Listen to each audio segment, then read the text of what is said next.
बहुत ही अच्छा मौका परमेश्वर ने दिया है ताकि हम सब प्रभु की आवाज सुन पाएं। मैं शायद आप में से बहुत कम लोगों को जानता हूं। तो अगर कभी प्रभु ने मौका दिया साथ बैठ के बाइबल का अध्ययन करने का, साथ मुलाकात करने का, तो साथ बैठकर एक दूसरे को भी बेहतर जानने वाले बन पाएंगे। लेकिन आज हमारा विषय जो मैंने कहा इससे कुछ जुड़ा हुआ है। आज हम जानना चाहते हैं कि मनुष्य क्या है, मानवता क्या है, मनुष्य है क्या चीज। और इन बातों को थोड़ा और गहराई से समझने के लिए जवाब हमें सिर्फ बाइबल से ही मिल सकते हैं। मेरे जवाब ना तो बेहतर है, ना ही मेरे जवाब भरोसे लायक हैं। लेकिन प्रभु का वचन एक सत्य वचन है जो हमारी जिंदगी को हमेशा के लिए बदल सकता है। तो आइए आज थोड़ा सा जोर लगाते हैं अपने जहन पर, तो अपने दिमाग पर, इस बुद्धि पर को थोड़ा सा कष्ट देते हैं आज। और चाहते हैं कि कुछ गहरी बातों पर हम ध्यान दे पाएं और समझ पाएं कि प्रभु हमसे कुछ कहना चाह रहे हैं, अगर हम मन लगा के सुने तो आइएगा शुरुआत करेंगे उत्पत्ति की किताब से। और अगर हम मानवता को जानना चाहते हैं कि मानवता है क्या चीज, और अगर हम इसे और गहराई समझना चाहते हैं तो हमें जड़ तक जाना होगा। तो आइए जड़ को परखने की कोशिश करते हैं ताकि फल थोड़ा बेहतर समझ आए। उत्पत्ति की किताब है, दूसरा अध्याय है और उसकी 7वीं और 8वीं आयत आप और मैं पढ़ रहे हैं। उत्पत्ति की 2 उसकी 7 और 8 बाइबल कुछ इस प्रकार कहती है। और यहोवा परमेश्वर ने आदम को भूमि की मिट्टी से रचा और उसके नथनों में जीवन का श्वास फूंक दिया, और आदम जीवता प्राणी बन गया। और यहोवा परमेश्वर ने पूर्व की ओर अदन देश में एक वाटिका लगाई और वहां आदम को जिसे उसने रचा था रख दिया। तो बाइबल 2 बार दोहराती है इस बात को कि परमेश्वर ने आदम को रचा। अगर आप पहले अध्याय में पढ़े तो बताया जाता है कि आदम इकलौता नहीं था, पर प्रभु ने एक स्त्री को भी रचा था जिसको आदम ने नाम दिया था। आदम ने उसे नाम दिया था हव्वा। अब शायद आप सोचे कि हाँ, पुरुष का नाम आदम था और स्त्री का नाम हव्वा था। लेकिन शायद आप अचंभित होंगे अगर आप उत्पत्ति की 5 मेरे साथ पढ़ें। शायद ये कुछ लोगों के लिए नई बात होगी। तो आइए मेरे साथ उत्पत्ति और उसका 5वां अध्याय। उत्पत्ति की 5 में मैं चाहूंगा आप मेरे साथ जाएं, और हम खास तौर से उसकी दूसरी आयत पर ध्यान देना चाहते हैं।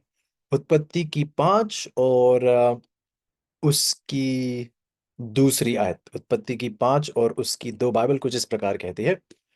उसने नर और नारी करके मनुष्यों की सृष्टि की और उन्हें आशीष दी, और उनकी सृष्टि के दिन उनका नाम आदम रखा। हम्म एक बार फिर पढ़िएगा, शायद आपने गौर नहीं किया परमेश्वर कैसी गहरी बात, या शायद आपके लिए एक बहुत अचंभित बात कह गए हैं।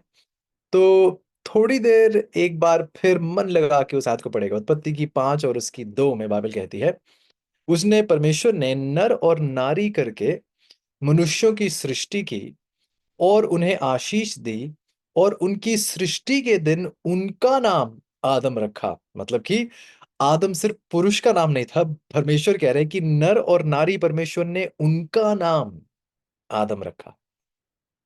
आदम अगर आप देखें तो आदम ने, अगर आप पहले अध्याय में भी देखें तो आदम ने जब बल्कि स्त्री को देखा तो आदम ने उसे एक नया नाम दिया, उसका उसको एक नए नाम से बल्कि पुकारा।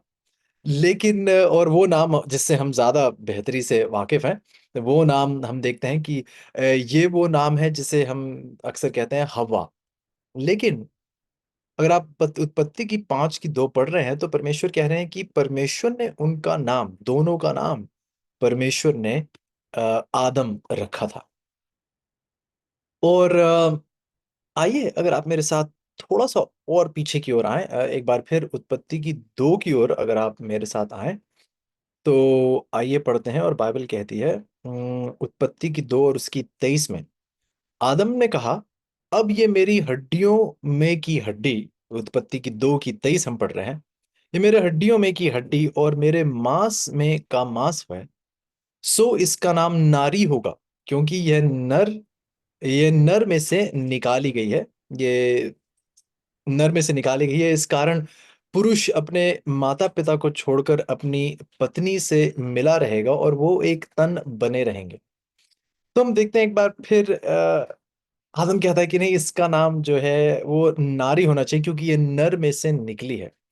तो देखिए वो एक नाम देने की उसे कोशिश कर रहा है, लेकिन बाइबल कहती है कि जब परमेश्वर ने नर और नारी को रचा, तो परमेश्वर ने उनका नाम, उन दोनों का नाम आदम रखा। मकसद ये था चीजों कि आदम, अगर आप उस शब्द को मूल भाषा जो अधिकतर जो ज्यादातर जो पुराने नियम की किताबें हैं वो उस इब्रानी भाषा में लिखी गई हैं, उस इब्रानी भाषा में अगर आप इस नाम को परखे आदम, तो उस आदम शब्द का मतलब है मानव, मानवता अगर आप कहना चाहें। तो गौर करने वाली बात है कि परमेश्वर शुरुआती रूप से ही हमें कुछ बताना चाह रहे थे। आदम और हव्वा को भी यही सच सिखाया जा रहा था कि वह दोनों ही परमेश्वर की रचना है, दोनों ही परमेश्वर के द्वारा रचे गए हैं, दोनों ही परमेश्वर की हस्तकला है। और वह, इस पर कोई शक नहीं है, कोई सवाल नहीं है, इस पे कोई दो राय नहीं है कि ये परमेश्वर की ही सृष्टि है और दोनों का नाम परमेश्वर ने आदम रखा। हम इस विषय में बात क्यों कर रहे हैं? क्योंकि अगर आपने एक बार फिर उत्पत्ति की 2 की 7 और 8 पढ़ी, तो बाइबल हमें बताती है कि परमेश्वर ने आदम को रचा और परमेश्वर के हाथों में से ये लोग आए। परमेश्वर की ये रचना थे, परमेश्वर की ताकत के द्वारा ये लोग जो थे वो जीवित हो सके। जैसा कि हमने कहा, अगर हमें फल को बेहतर समझना है तो जड़ को परखना होगा। अगर जड़ थोड़ी समझ आ जाएगी तो फल को भी परख पाएंगे। अब आपको लगेगा कि जड़ ये है कि ये परमेश्वर के हाथ से आए हैं, लेकिन हमें थोड़ा और जड़ की गहराई में जाना पड़ेगा। पहली बात तो साबित होगी, मानवता को बेहतर समझने के प्रयास में हमने ये देखा और ये पता चला कि मानव परमेश्वर की हस्तकला है, परमेश्वर के द्वारा रचा गया है। लेकिन अब आइए समझने की कोशिश करते हैं कि यह परमेश्वर कौन है। क्योंकि आप किसी भी चीज को तब तक बेहतर नहीं समझ पाएंगे जब तक ये नहीं समझेंगे कि उसे रचा किसने है। जिसने रचा है उसने किसी मकसद से रचा है।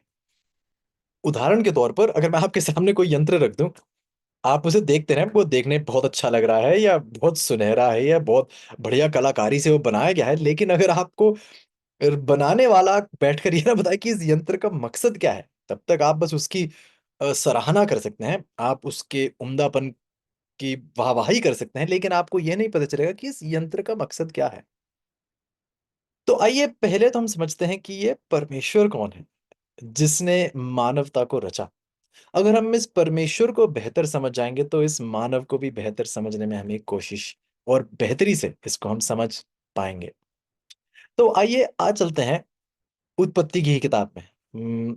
मनुष्य की इस शुरुआती रूप से ही आइए हम परमेश्वर को बेहतर समझते हैं ताकि हम इंसान को बेहतर समझ पाएं। तो आइए देखते हैं उत्पत्ति का पहला अध्याय। उत्पत्ति का पहला अध्याय, और मैं चाहूंगा आपकी बाइबल आपके बहुत करीब रहे क्योंकि जो हम करने जा रहे हैं इस अभ्यास में आपको आपकी बाइबल की जरूरत पड़ेगी। और आगे आने वाले जितने भी बार हम बैठकर बाइबल की पढ़ाई करेंगे, आपको बाइबल की बहुत जरूरत पड़ेगी, तो बाइबल को बहुत करीब रखिएगा आपने। आइए शुरुआत करते हैं पहली आयत से। उत्पत्ति की एक में बाइबल कहती है, आदि में परमेश्वर ने आकाश और पृथ्वी की सृष्टि की। वो शब्द जो आप हिंदी में पढ़ रहे हैं परमेश्वर, वो शब्द परमेश्वर इब्रानी भाषा में जो मूल भाषा है उसमें वो शब्द है एलोहीम।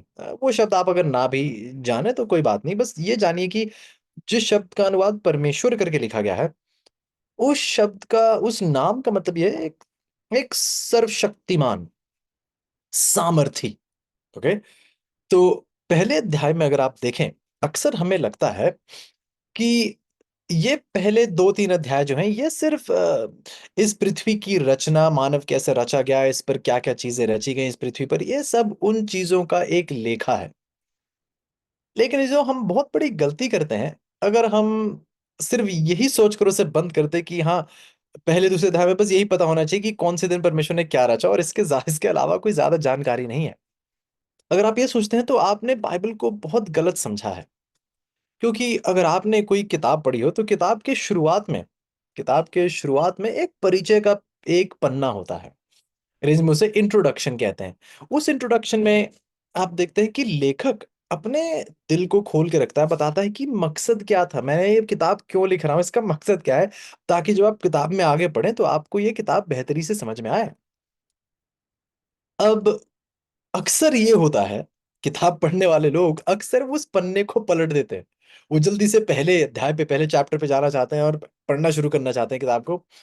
वो उस पहले जो जो पेज, परिचय का जो पेज होता है, जो पन्ना होता है, उसको बहुत जल्दी से उसको नजरअंदाज कर देते हैं। गलती करते हैं, क्यों? क्योंकि आप किताब को बेहतरी से समझ नहीं पाएंगे जब तक ये नहीं समझेंगे कि किस मकसद के लिए किताब ली गई है, इसका, इसकी वजह क्या है, इसके पीछे जो इसकी जड़ है, जो इसकी वजह है वो क्या है। तो इसी प्रकार से बाइबल के ये पहले 3 अध्याय, ये पूरी बाइबल की जो योजना है, पूरी बाइबल की जो गहरी बात है, परमेश्वर का जो मकसद है, परमेश्वर का जो अहम मुद्दा है, जो परमेश्वर चाहते हैं वो पूरा किया जा सके, जो स्पष्ट रूप से रखा जा सके मानवता के सामने, ये पहले 3 अध्याय में पाया जाता है। सच्चाई ये चीजों, अगर आप पहले 3 अध्यायों का गहराई से अध्ययन नहीं कर रहे हैं तो आप बाकी की बाइबल को बेहतरी से समझ नहीं पाएंगे। थोड़ी देर में पढ़ेंगे कि किस प्रकार मानव पाप में गिरे। परमेश्वर ने मानवता को रचा, लेकिन आदम और हव्वा ने देखिए किस प्रकार अपने दिल के द्वार पाप के लिए खोल दिए। तो हम समझ रहे हैं परमेश्वर कौन है, ताकि मानवता को समझ पाएं और फिर समझ पाएं कि मनुष्य को जिसने जिस जो एक ऐसे सामर्थी सर्वशक्तिमान परमेश्वर द्वारा रचा गया था, ये मानव पाप में भला गिरा क्यों। और मैं आपसे कहना चाहता हूं कि उत्पत्ति की 3 में हमें दिखाई देता है किस प्रकार आदम और हवा ने पाप किया और पाप का प्रवेश इस पृथ्वी पर हुआ। लेकिन सच्चाई यह है कि उत्पत्ति की 3 मौजूद ही इसीलिए है। जब मैं उत्पत्ति की 3 का नाम ले रहा हूं, मैं ये कह रहा हूं कि पाप का प्रवेश इस पृथ्वी पर है ही इसलिए क्योंकि आदम और हव्वा ने खुद बाइबल के पहले 2 अध्याय पर ध्यान नहीं दिया था। मैं ये नहीं कह रहा कि उनके दौर में बाइबल रची हुई थी, नहीं तो उस समय बाइबल नहीं लिखी हुई थी जब आदम और हव्वा थे। मैं ये कहना चाह रहा हूं कि जो बात परमेश्वर पहले और दूसरे अध्याय में आपको और मुझे सिखाना चाह रहे हैं, ये बात आदम और हव्वा नहीं समझे थे, इसलिए पाप में गिरे, इसलिए आप और मैं पाप में गिरे हैं। ये मानवता, शुरुआती रूप से ही बताता हूं, इस मानवता में कुछ भी अच्छा नहीं है। अगर आप लाख कोशिशें कर लें तो हम में से कुछ भी अच्छी बात निकल नहीं सकती है, क्योंकि अच्छाई का स्रोत परमेश्वर है। परमेश्वर उस भलाई का, उस पवित्रता का स्रोत है। उसके अलावा हम अपने आप से कोई पवित्रता की रचना अपने आप से नहीं कर सकते हैं। तो आइए इन बातों को और गहराई समझने के लिए शुरुआत करते हैं एक बार फिर। उत्पत्ति की किताब, उसका पहला अध्याय, पहली आयत में ही कह देता है, परमेश्वर का हमें परिचय मिलता है। और बाइबल कहती है कि परमेश्वर ने आकाश और पृथ्वी की सृष्टि की। जो शब्द परमेश्वर है, वो शब्द का अनुवाद सही मायने में अगर किया जाए तो लिखा होना चाहिए कि वो सर्वशक्तिमान, वो एक सामर्थी परमेश्वर है। ये एक अच्छा अनुवाद होगा उस इब्रानी शब्द का जिसको हिंदी में परमेश्वर लिखा हुआ है। अब आप एक अचंभे की बात ये देखेंगे कि कुछ अनोखा होता है पहले अध्याय में। उदाहरण के तौर पर तीसरी आयत पढ़िए, बाइबल कहती है, तब परमेश्वर ने कहा। चौथी आयत कहती है, और परमेश्वर ने उजाले को देखा। पांचवी आयत कहती है, परमेश्वर ने उजाले को दिन। छठी आयत कहती है, फिर परमेश्वर ने कहा। सातवीं आयत कहती है, तब परमेश्वर ने एक। आठवीं आयत कहती है, परमेश्वर ने उस अंतर। नौवीं आयत कहती है, फिर परमेश्वर ने कहा। 10वीं आयत कहती है, परमेश्वर ने। 11वीं आयत कहती है, फिर परमेश्वर ने। 14 आयत कहती है, फिर परमेश्वर ने कहा। 16 आयत कहती है, तब परमेश्वर ने दी। 17 आयत कहती है, परमेश्वर ने उनको। और 20 आयत कहती है, फिर परमेश्वर ने कहा। 21 आयत कहती है, इसलिए परमेश्वर ने। 22 आयत कहती है, और परमेश्वर ने। 24 आयत कहती है, फिर परमेश्वर ने। 25 आयत कहती है, सो परमेश्वर ने। 26 आयत कहती है, फिर परमेश्वर ने। 27 आयत कहती है, तब परमेश्वर ने। 28 आयत कहती है, और परमेश्वर ने। 29 आयत कहती है, फिर परमेश्वर ने। और 31 आयत कहती है, तब परमेश्वर ने। क्या आपको कुछ गलत लगा? आप कहेंगे भाई कैसी बातें कर रहे हैं, बाइबल में कुछ भी गलत नहीं है। हाँ, मैं आपसे बहुत अच्छे से सहमत हूँ, यकीनन बाइबल में कुछ भी गलत नहीं है। और मैं नहीं कह रहा कि कुछ गलत लिखा है, मैं कह रहा हूँ आपको लगा कि कुछ गलत है। उदाहरण देता हूँ, मेरे मित्र भाई दीपेंद्र यहाँ बैठे हैं। उदाहरण के तौर पर अब आप सोचिए कि मैं भाई दीपेंद्र की कहानी आपको बताता हूँ और मैं कुछ इस प्रकार इनकी कहानी लिखता हूँ। और दीपेंद्र सुबह को आए और दीपेंद्र ने खाना खाया और दीपेंद्र नहाने चला गया और दीपेंद्र काम पे गया और फिर दीपेंद्र ने आके कपड़े बदले और दीपेंद्र ने फिर खाना खाया और दीपेंद्र फिर चलने के लिए गया, फिर दीपेंद्र ने बाजार से कुछ खरीदा। मैं बार बार उनका नाम दोहरा रहा हूं। जब अगर आप सही मायने में, अगर आप सही तरीके से, सही ग्रामर का इस्तेमाल करते हुए अगर आप किसी के बारे में लिखेंगे तो उनका नाम बार बार नहीं दोहराएंगे। आप कुछ इस प्रकार कहेंगे कि भाई दीपेंद्र सुबह काम पे गए और फिर जब वो वापस आए उन्हें भूख लगी थी तो वो खाना खाने लगे। थोड़ी देर बाद वो बाजार से कुछ सामान लेने गए, फिर वापस आए और उन्होंने बाकी सबको भी खाना खिलाया जो उनके घर में थे। उनका नाम शायद आप बस एक बार लेंगे जब शुरुआत करते हैं आप कहानी की, आगे जाकर बार बार बार बार बार बार। लेकिन बाइबल के पहले अध्याय में अगर आप पढ़ें तो कहेंगे शायद ये तो लिखी ही गलत है। ये इस प्रकार क्यों लिखी, उसका नाम बार बार क्यों दोहराया जा रहा है? और चीजों ऐसा नहीं है कि परमेश्वर को लिखना नहीं आता है, गौर से सुनिएगा मेरी बात को। ऐसा नहीं है कि परमेश्वर को लिखना नहीं आता है। परमेश्वर आपके सामने एक बहुत गहरी सच्चाई को पेश कर रहे हैं। वो सच्चाई ये है कि आप और मैं ये तो पढ़ रहे हैं कि परमेश्वर ने ये रचा और परमेश्वर ने वो चाहा, परमेश्वर ने ये कहा, लेकिन आप गौर नहीं कर रहे हैं प्रभु अपना नाम बार बार ये नाम क्यों दोहराया जा रहा है? क्योंकि प्रभु चाहते हैं कि जिस परमेश्वर के बारे में आप बात कर रहे हैं वो सिर्फ एक नाम नहीं, उस नाम का मतलब यह है कि वो एक सामर्थी प्रभु है। मानवता क्या है? मानवता एक ऐसी जड़ से आई है जो सामर्थी है। मतलब कि मानवता जिस जड़ का फल है उस जड़ में ताकत है। और अगर ये फल उस जड़ से जुड़ा रहेगा तो इस फल में भी बहुत ताकत होगी। मानवता कमजोर है। जब फल पेड़ से टूट के अलग हो जाता है तो फल में फिर वापस जाकर पेड़ से कुछ लेने की हिम्मत नहीं होती है। जब तक डालियां, जैसे प्रभु यीशु खुद यूहन्ना की 15 में कहते हैं कि मैं दाख लता हूं और तुम डालियां हो, जब तक आप मुझ में जुड़े रहोगे तब तक आप बहुत फल फलोगे।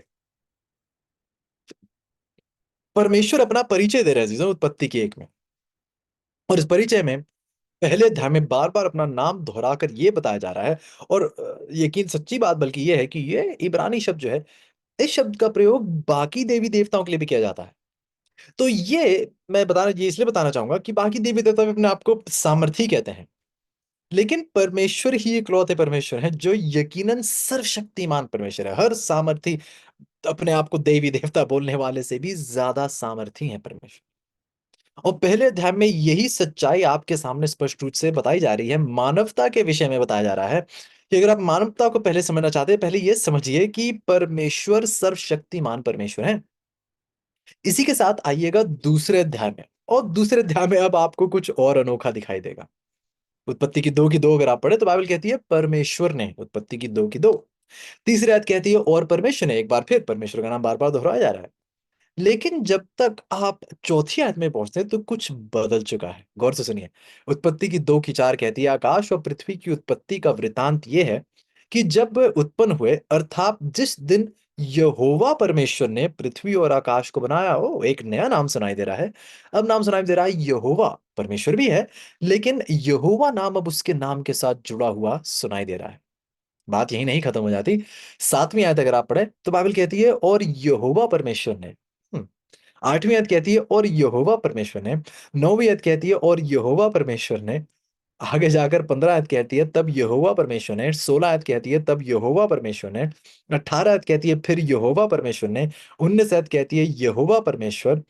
21 आयत कहती है तब यहोवा परमेश्वर ने। 22 आयत कहती है और यहोवा परमेश्वर ने। बार बार, जैसा कि हमने पहले अध्याय में पढ़ा, अब बाइबल के दूसरे अध्याय में शुरुआती रूप से ही दूसरे अध्याय में अब हमें कुछ और अनोखा दिखाई दे रहा है। अब हमें दिखाई दे रहा है कि परमेश्वर अपने नाम के साथ एक और नाम जुड़ चुका है, यहोवा परमेश्वर। मैंने इससे बताने से पहले आपको बताया कि परमेश्वर जो इब्रानी शब्द है वो बाकी देवी देवताओं के लिए भी इस्तेमाल किया जाता था, अन्य जाति के देवी देवताओं के लिए भी। लेकिन यहोवा जो नाम है ये परमेश्वर का व्यक्तिगत निजी नाम है, उसकी वाचा बनाने वाला नाम है। तो परमेश्वर क्या कह रहे हैं? परमेश्वर पहले अध्याय में अपना परिचय देते हैं, कहते हैं कि मैं सामर्थी परमेश्वर। दूसरे अध्याय में अपना निजी नाम आपको आपके सामने रख रहे हैं। ये वो नाम है जो वाचा बांधने वाला नाम है, रिश्ते जोड़ने वाला ये नाम है। ये वो परमेश्वर है जो अपना निजी जीवन आपके सामने, अपना दिल खोल के आपके सामने रख रहा है कि मैं बस कोई आम देवी देवता नहीं हूं, मैं वो निजी परमेश्वर हूं, मैं आपका व्यक्तिगत उद्धार करता हूं। परमेश्वर आपसे कुछ कह रहे हैं कि जो परमेश्वर इतना सामर्थी है कि उसके मुख से शब्द निकलते हैं और ब्रह्मांड खड़ा हो उठता है, जी वो परमेश्वर है। लेकिन जो परमेश्वर सर्वशक्तिमान है, वही परमेश्वर आपको दूसरे अध्याय में ये भी कह रहा है कि हाँ, मैं सामर्थी तो हूं, लेकिन ये सामर्थी परमेश्वर आपसे रिश्ता जोड़ना चाहता है। ये परमेश्वर सिंहासन पर बैठकर संतुष्ट नहीं है। ये आपके साथ रहकर, आपके दिल में वास कर कर, आपके घर में रहकर, आपके रिश्तों की अगुवाई करके, ये परमेश्वर आपके साथ एकजुट होना चाहता है। सच्चाई है चीजों की, पाप का प्रवेश होता इसलिए, आदम और हव्वा के जीवन भी पाप का प्रवेश, इस पृथ्वी पर प्रवेश हुआ ही पाप का इसलिए, क्योंकि आदम और हव्वा ने इन दो सच्चाइयों पर गौर नहीं किया। उन्हें पता था परमेश्वर सामर्थी है, इसने पूरी पृथ्वी को रच के रच दिया है, लेकिन वो ये भूल गए कि ये सामर्थी परमेश्वर जिसने पृथ्वी रची है। अचंभा तो करते रह गए कि वाह, क्या ताकत है इसमें कि इसने पूरी पृथ्वी को रच दिया है। लेकिन समय नहीं निकाला कि इस सामर्थी परमेश्वर के साथ एक रिश्ता भी जोड़ें। भूल गए कि, समझ नहीं पाए, समय नहीं निकाला ये समझने के लिए कि ये सिर्फ हमें सामर्थी बनकर नहीं दिखाना चाहता, ये हमारे से मोहब्बत करता है, हमारे साथ रिश्ता जोड़ना चाहता है। सच्चाई है चीजों की, यही जड़ है इंसान की। इंसान की जड़ यह है कि ये इंसान एक ऐसे परमेश्वर की रचना है जो सिर्फ सामर्थी नहीं है, सिर्फ अजूबे चमत्कार दिखाने वाला ये परमेश्वर नहीं है। नहीं नहीं, परमेश्वर वो इंसान नहीं है जो सिर्फ आपको जादू दिखाकर आपको मगन करना चाहता है अपनी चीजों में। नहीं, ये वो परमेश्वर है जो आपके साथ रिश्ता जोड़ना चाहता है। ये वो परमेश्वर है जो आपके साथ एक होना चाहता है। ये वो परमेश्वर है जीजा। मानवता को आप तब तक नहीं बेहतर समझ पाएंगे, मनुष्य जीवन तब तक आप नहीं बेहतर समझ पाएंगे, आपकी जिंदगी का मकसद क्या है ये आप तब तक नहीं बेहतर समझ पाएंगे, जब तक आप ये नहीं समझेंगे कि हमें रचा किसने और रचा किस मकसद के लिए है। और उत्पत्ति की दो हमें बता रही है कि हमें उस यहोवा परमेश्वर, एक बार फिर पढ़िए, उत्पत्ति की दो की साथ एक बार फिर पढ़िएगा इस समझ के साथ जो समझ हमने अभी भी प्राप्त की है। उत्पत्ति की दो के साथ कहती है यहोवा परमेश्वर ने आदम को रटा रचा। उस सामर्थी रिश्ता जोड़ने वाले परमेश्वर ने आदम को रचा, आपको रचा, मुझे रचा। बाइबल बता रही है जीसो कि ये परमेश्वर सिंहासन पर बैठकर आप पे अपना रूप दिखाने वाला परमेश्वर नहीं है। नहीं, ये परमेश्वर आपके साथ एक रिश्ता जोड़ना चाहता है। और आप अगर मानवता को आज देखें, अगर आज आप मानवता को देखें, आज रिश्तों में एक दरार है। आज घर परिवारों के रिश्तों में दरार है, पति पत्नी में दरार है, भाई बहन में दरार है, बच्चों और माता पिताओं में दरार है। क्यों? क्योंकि कोई भी रिश्ता तब तक मजबूत नहीं हो सकता, कोई भी रिश्ते में मिठास तब तक नहीं आ सकती जब वो रिश्ता बनाने वाला परमेश्वर आपके दिल में जब तक नहीं है। जो रिश्तों का स्रोत है, जिसने आपके साथ रिश्ता जोड़ने के लिए आपको रचा, जब तक आप उसके साथ नहीं जुड़े हैं, तब तक आपके किसी भी रिश्ते में वो मिठास, वो मधुर संगीत नहीं सुनाई देगा। जीवन अपना महत्व छोड़ देती है चीज़ें, अपना मकसद छोड़ देती है जब हम उसे छोड़ देते हैं जो हमारे जीवन का मकसद है, जिसने हमें रचा। तो आइए बहुत गौर से समझें कि पहली बात ये, हम अपनी रचना नहीं है, हम परमेश्वर की रचना है। आइए दूसरी बड़ी बात ये समझे कि हम अनोखे हैं। हम अनोखे हैं। परमेश्वर ने हम सबको किसी वजह के लिए रचा, और वो वजह यह है कि वो आपके साथ एक रिश्ता जोड़ना चाहता है, एक व्यक्तिगत रिश्ता। इसलिए कुछ प्रचारक कहते हैं कि परमेश्वर के कोई भी पोते पोती नहीं है। आपने सुना मैंने क्या कहा? बहुत से प्रचारक कहते हैं कि परमेश्वर के कोई भी पोते पोती नहीं है। इसका मतलब क्या हुआ कहने का? इसका मतलब यही हुआ कि परमेश्वर, ऐसा नहीं है कि परमेश्वर आपके पोती पोतियों से प्रेम नहीं करते, नहीं। परमेश्वर ये कह रहे हैं कि परमेश्वर आपके पोते पोतियों के साथ आपके द्वारा रिश्ता नहीं जोड़ना चाहते। इसलिए समझिएगा इस बात को कि परमेश्वर के कोई पोते पोते नहीं है, कोई रिश्तेदार नहीं है, परमेश्वर के सिर्फ बच्चे हैं। परमेश्वर की सिर्फ संतान है। परमेश्वर आपके साथ एक सीधा रिश्ता जोड़ना चाहता है। आपके आप से होते हुए आपके बच्चों तक नहीं, नहीं, नहीं, नहीं, नहीं। आपके बच्चों के साथ भी वो सीधा रिश्ता जोड़ना चाहता है। इसलिए आज भी कलीसिया में परमेश्वर नहीं चाहते कि आप अपने पासवान के द्वारा परमेश्वर को बेहतर जाने। परमेश्वर चाहते हैं कि आप खुद परमेश्वर को बेहतर जाने। आप व्यक्तिगत रूप से उस परमेश्वर के पास आए। वो निजी परमेश्वर है जो आपके साथ एक निजी रिश्ता जोड़ना चाहता है। वो चाहता है कि आप खुद उसके साथ आकर जुड़े। तो फिर बाइबल हमें कुछ समझा रही है। बाइबल बता रही है कि इस परमेश्वर ने इस सृष्टि को रचा। जो बाइबल बताती है कि जिस परमेश्वर ने इस सृष्टि को रचा है, इसलिए परमेश्वर ने हमें अपने रूप में रचा है। आइए इसके बारे में भी कुछ और पढ़ते हैं। उत्पत्ति की 1 में आइएगा मेरे साथ और इसकी 26 से 28 पढ़ेंगे। उत्पत्ति की 1 की 26 से 28 बाइबल कुछ इस प्रकार कहती है। उत्पत्ति की 1 की 26 में कुछ ऐसा लिखा है। फिर परमेश्वर ने कहा, हम मनुष्य को अपने स्वरूप के अनुसार अपनी समानता में बनाएं और वे समुद्र की मछलियां और आकाश के पक्षियों और घरेलू पशुओं और सारी पृथ्वी पर और सब रेंगने वाले जंतुओं पर जो पृथ्वी पर रेंगते हैं अधिकार रखें। बहुत उम्दा। और सुनेगा, परमेश्वर कहते हैं कि हम मनुष्य को अपने स्वरूप के अनुसार अपनी समानता में बनाएं। वह समुद्र की मछलियां, आकाश के पक्षी, घरेलू पशु, सारी पृथ्वी पर और सब रेंगने वाले जंतुओं पर जो पृथ्वी पर हैं रेंगते हैं, वो क्या करें? अधिकार रखें। अगर आप उस शब्द पर गौर करें तो बाइबल कह रही है परमेश्वर ने ये अधिकार आदम और हव्वा को दिया। मतलब कि जब मनुष्य को रचा गया था, ये मनुष्य की अपनी स्वयं की ताकत नहीं थी जो अधिकार जता रही थी। नहीं, ये अधिकार परमेश्वर ने दिया था। मतलब कि अधिकार वो चीज है जो परमेश्वर हमें देते हैं ताकि वो अधिकार हम दुनिया के साथ साझा करें। ये अधिकार हमारा अपना नहीं है, ये परमेश्वर का दिया हुआ है। मतलब कि क्या? अगर हम उसकी रचना है तो जो अधिकार परमेश्वर ने हमें सौंपा है, ये अधिकार भी हमारा नहीं है, ये अधिकार भी किसका है? परमेश्वर का ही है। अब ये ध्यान से सुनिए, परमेश्वर ने अधिकारी कहा था, जेलर नहीं। आप शायद गौर नहीं कर रहे हैं। परमेश्वर ने अधिकारी कहा था। परमेश्वर ने अधिकारी कहा था, जेलर नहीं। परमेश्वर ने अधिकारी कहा था, पैरों तले रौंदने वाला व्यक्ति नहीं।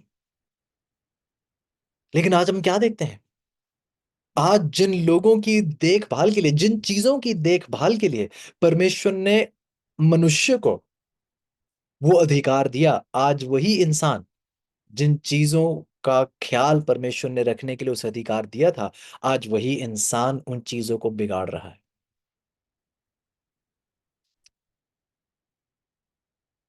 आज अ, भारत सरकार कहती है कि हमें स्वच्छ भारत, ये एक नया अभियान चला है।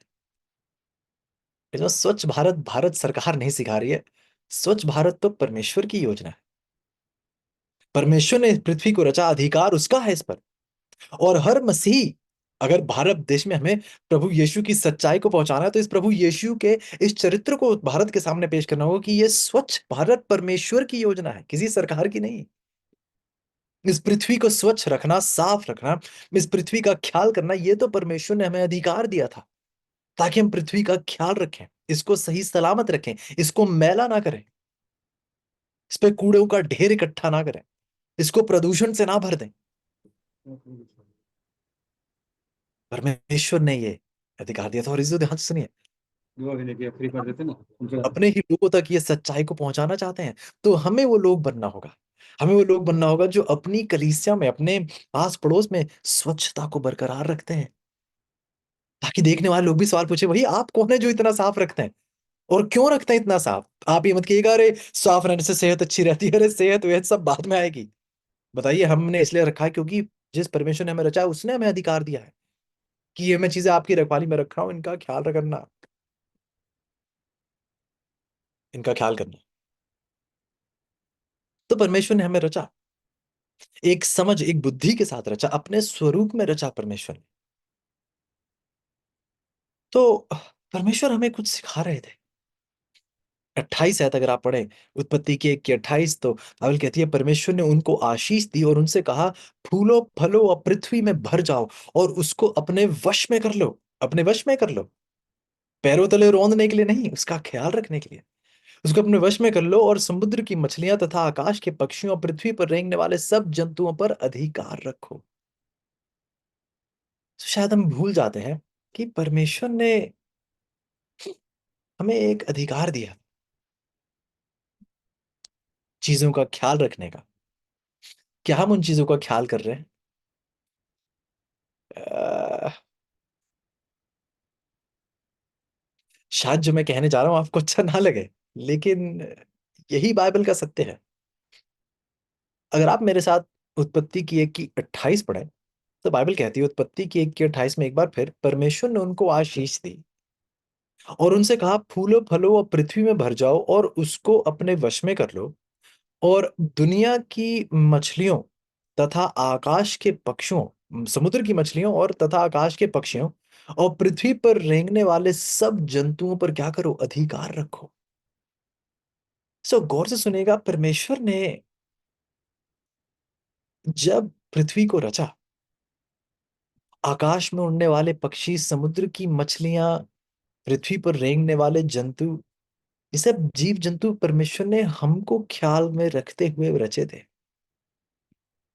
नहीं तो ये सब जीव जंतु हमारी मित्रता के, हमारे साथ के लिए, हमारी खुशहाली के लिए बनाए गए थे।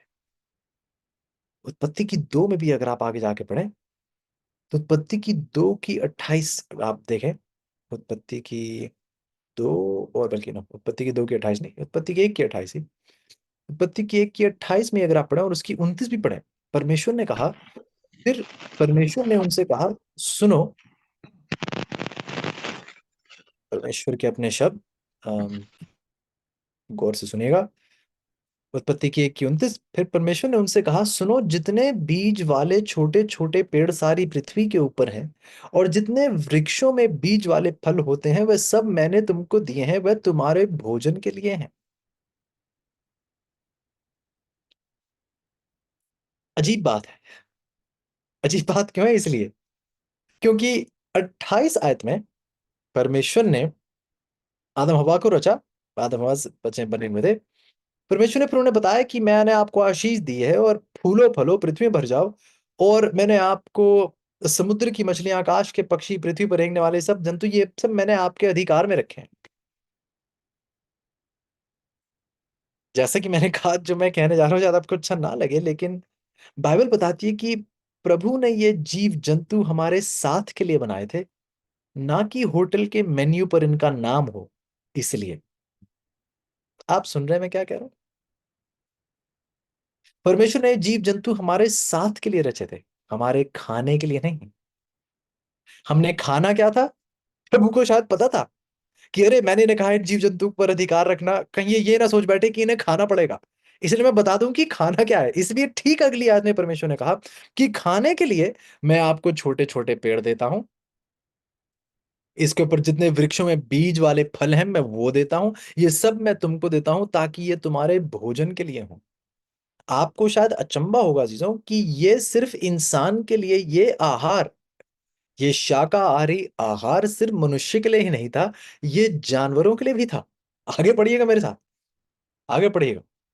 30 आयत में लिखा है, जितने 30 आयत पढ़िए मेरे साथ, जितने पृथ्वी के पशु और आकाश के पक्षी और पृथ्वी पर रेंगने वाले जंतु हैं, जिनमें जीवन के प्राण हैं, उन सब के खाने के लिए मैंने सब हरे हरे छोटे पेड़ दिए हैं। और वैसा ही हो गया। ध्यान से सुनिए, सिर्फ मनुष्य नहीं, परमेश्वर ने जानवरों को भी शाकाहारी आहार पर रहने के लिए बनाया था।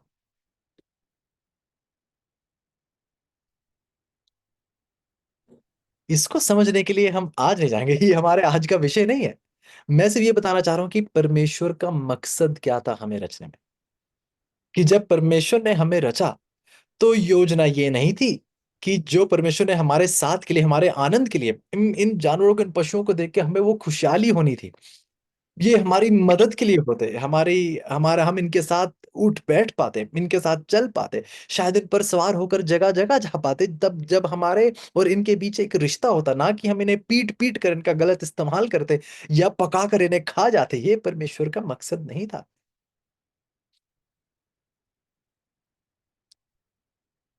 समझना चाह रहे हैं कि मनुष्य है कौन? इसी के साथ, हालांकि परमेश्वर ने कहा था, लेकिन ये चुनाव आपको या मुझे करना था। परमेश्वर की बात तो स्पष्ट थी, लेकिन चुनाव कि आपने क्या खाना है, कैसा जीना है, ये आखिरकार चुनाव आपका होगा। परमेश्वर ने मार्ग आपको दिखा दिया, अब चुनाव आपका होगा। क्या आप वो जीवन का रास्ता चुनेंगे या फिर वो मृत्यु का। गौर करने वाली बात है जो कि परमेश्वर ने मनुष्य को, ठीक जैसे स्वर्गदूतों को भी रचा था, परमेश्वर ने मनुष्य को भी एक आजादी के साथ रचा था। आपको चुनाव करने की आजादी दी गई थी। हमें पता है कि स्वर्गदूतों को भी चुनाव की आजादी दी गई थी। इसलिए बाइबल बताती है कि 1/3 स्वर्गदूतों ने यह चुनाव किया कि हम परमेश्वर के विरुद्ध खड़े होंगे। आप मेरे साथ हैं? चुनाव की ये आजादी स्वर्गदूतों को भी दी गई थी, इसलिए 1/3 स्वर्गदूतों ने यह निर्णय लिया कि हम परमेश्वर के साथ नहीं, उसके विरुद्ध खड़े होंगे। और वो खड़े हुए और उनको शैतान के साथ स्वर्ग से बेदखल किया गया। ठीक उसी प्रकार परमेश्वर ने आपको और मुझे भी चुनाव की ताकत दी है। इसलिए बहुत गौर से सुनेगा। क्या कभी आपने पूछा है कि अरे प्रभु, गलती तो आपकी है। पाप पृथ्वी पर आया ही इसलिए क्योंकि आपने पृथ्वी पर आदम और हव्वा को वो वृक्ष दे दिया, जो भलाई और बुरे के ज्ञान का वृक्ष है। आपने वो वृक्ष डाला ही क्यों धरती पर? आपकी गलती है सारी। अच्छी बात है, अगर आप और गहराई से पढ़ेंगे तो आपको ये भी पता चलेगा कि वो वृक्ष ही इकलौती वो जगह थी जहां शैतान को आने की इजाजत थी। शैतान और कहीं नहीं आ सकता था। पूरी पृथ्वी पर वही एक जगह थी जहां शैतान को आने की इजाजत थी। बात ये हो रही थी, और आज इसमें गहराई में जाने का हमारे पास समय नहीं है। यहेजकेल की किताब में भी परमेश्वर कहते हैं कि शैतान को कहते हैं कि मैं तुझे राजाओं के सामने फेंकूंगा, कि मैं तुझे स्वर्ग से निकाल रहा हूं और मैं तुझे राजाओं के सामने फेंकूंगा। अब राजाओं के सामने फेंकूंगा का मतलब क्या है? उसका मतलब यह है कि मैं राजाओं के सामने फेंकूंगा और वो तेरा निर्णय करेंगे। वो तय करेंगे कि तेरे साथ क्या होना चाहिए। तो आप ही सोचिए कि परमेश्वर का मकसद क्या था। परमेश्वर क्या कहना चाह रहे थे?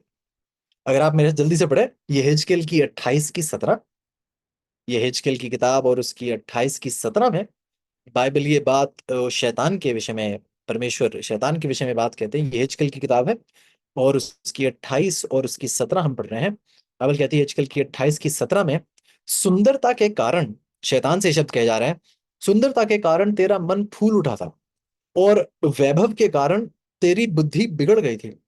मैंने तुझे भूमि पर पटक दिया और राजाओं के सामने तुझे रखा कि वे तुझको देखें, मतलब कि तुझे परखें, तेरे पर एक निर्णय दे, मतलब तेरे पर या एक हुक्म जारी करें, या एक आखिरी अंजाम जो तय करना है तेरे साथ क्या होना, वो फैसला वो करें।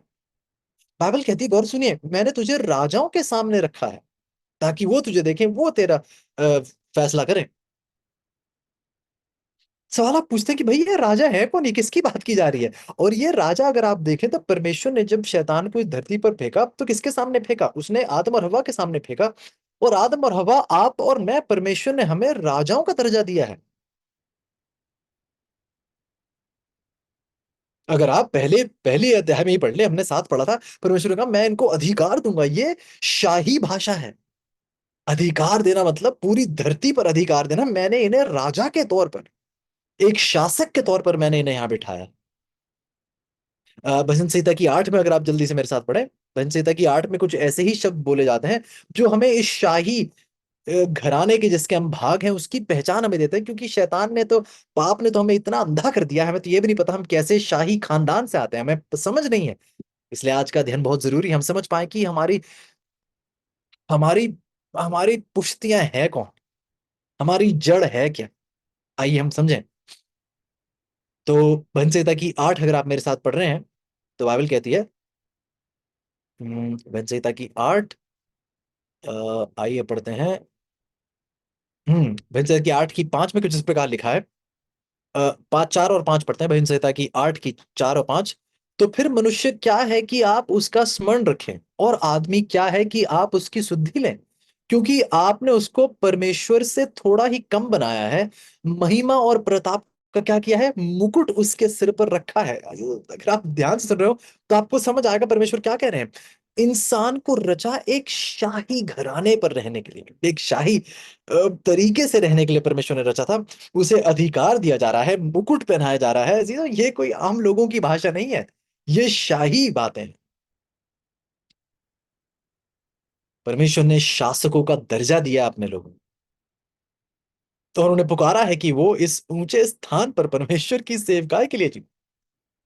परमेश्वर ने कहा कि मैं तो तुझे राजाओं के सामने फेंकूंगा। ये राजा कौन है? आप और मैं।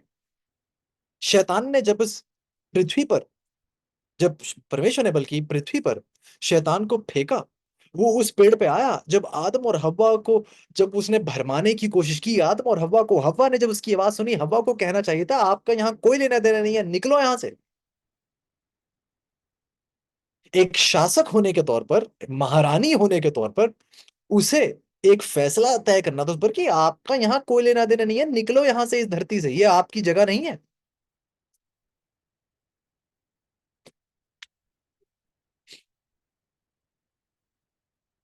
ये पेड़, जो पेड़ जो भले और बुरे के ज्ञान का पेड़ था, इस पर शैतान आया। इस पेड़ के माध्यम के द्वारा उसने आदम और हव्वा को भरमाने की कोशिश की और सफल भी हुआ। लेकिन जो ये परमेश्वर की गलती नहीं थी। परमेश्वर तो इस उम्मीद में थे कि मैं राजाओं के सामने इसको फेंक रहा हूं, राजा इसका फैसला करेंगे, पे दखल करेंगे, कहेंगे कि इसका यहाँ कोई लेना देना नहीं है। लेकिन यहां तो क्या हो गया, राजाओं ने ही अपना मुकुट उठा के उसके सर रख दिया। आप सोच रहे हैं मैं क्या कर। ये वो बात है जो परमेश्वर चाहते हैं हम बहुत गौर से समझें। आपको याद होगा कि शैतान प्रभु यीशु को, जब प्रभु यीशु जंगल में थे 40 दिन, तो शैतान उनको परखने के लिए आया, कुछ परीक्षाएं लेकर उनके पास आया। और मैं चाहता हूं कि आप सुने, उसकी बातों पर गौर करें। अ, प्रभु यीशु को भरमाने के प्रयास में वो है और कुछ बातें प्रभु यीशु से कहता है। और मैं चाहूंगा कि आप मेरे साथ नए नियम में आइएगा जरा।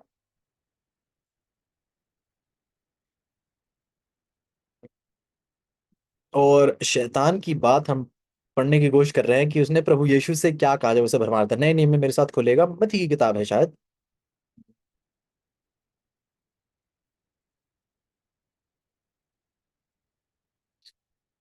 आइए मेरे साथ मत्ती की 4। हाँ जी, मत्ती की 4 देखेंगे।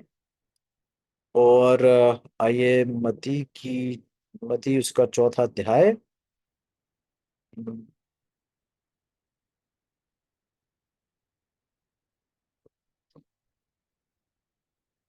यस, और उसकी 9वीं आयत अगर आप पढ़ें। गौर से सुनिएगा।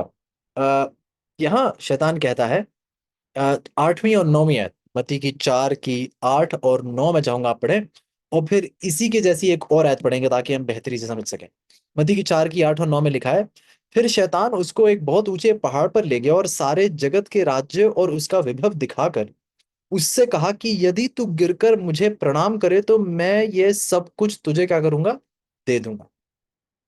अब मैं चाहूंगा कि आप बहुत ध्यान से गौर करें, क्योंकि शैतान यहां कह रहा है कि मैं ये सब कुछ, अगर आप झुककर मेरा दंडवत करें, मेरे सामने अगर झुक जाएं, तो मैं ये सब चीजें जो है मैं आपको दे दूंगा।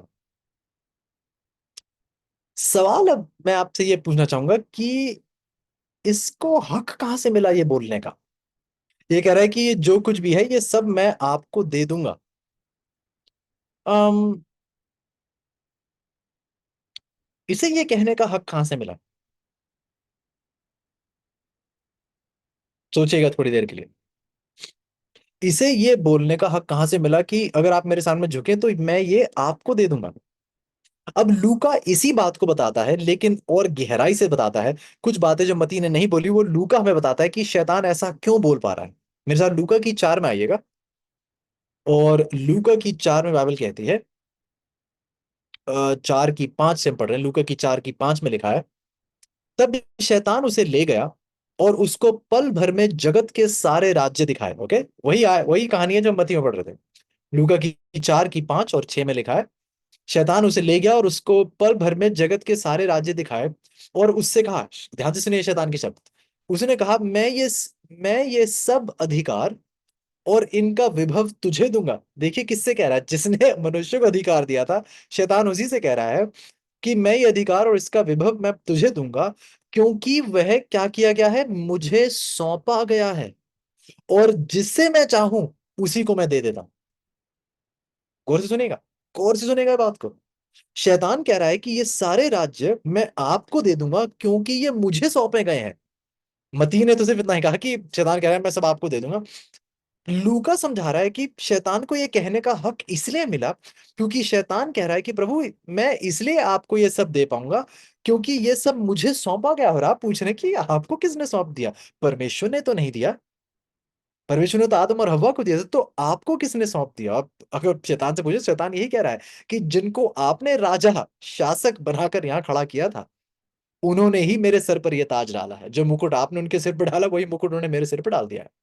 पौलुस की बात आपको याद होगी। पौलुस कहता है कि जिसकी आज्ञा का आप पालन करते हैं उसी के दास दासी आप बन जाते हैं, उसी के दास दासी आप बन बैठते हैं। तो एक गहरी बात हो गई है, बहुत गहरी बात हो गई है यहाँ पे। जब आदम और हव्वा ने वो चुनाव किया, वो चुनाव बहुत भारी पड़ा उन्हें, जैसा हमें भारी पड़ रहा है। जब आदम और हव्वा ने शैतान की सुनने का चुनाव किया, तो उन्होंने अपना मुकुट हटाकर उसके सर पर रख दिया। आज से वह उसके दास दासी बन गए। उसको ये हक सौंप दिया इस पृथ्वी के ऊपर। इसलिए वो प्रभु यीशु से ये शब्द कह पा रहा है। और प्रभु यीशु से ये नहीं कह पा रहे कि नहीं जो तू बोल रहा है झूठ है। नहीं, नहीं। प्रभु यीशु जानते हैं कि हाँ, मानवता ने कई हद तक किस प्रकार दंडवत करके अपने चुनाव के द्वारा शैतान को इजाजत दी है। या फिर जो मैं इन आयतों को हम पढ़ रहे हैं, हम समझ रहे हैं, और इनसे हमें पता चल रहा है कि मनुष्य की शुरुआत कैसे हुई। और जब मनुष्य की शुरुआत हुई तो देखिए, आज अगर शैतान का बोलबाला इस धरती पर है, हालांकि धरती आज भी परमेश्वर के ही कब्जे में है। शैतान एक एक पलक भी नहीं झपक सकता परमेश्वर की मर्जी के बगैर।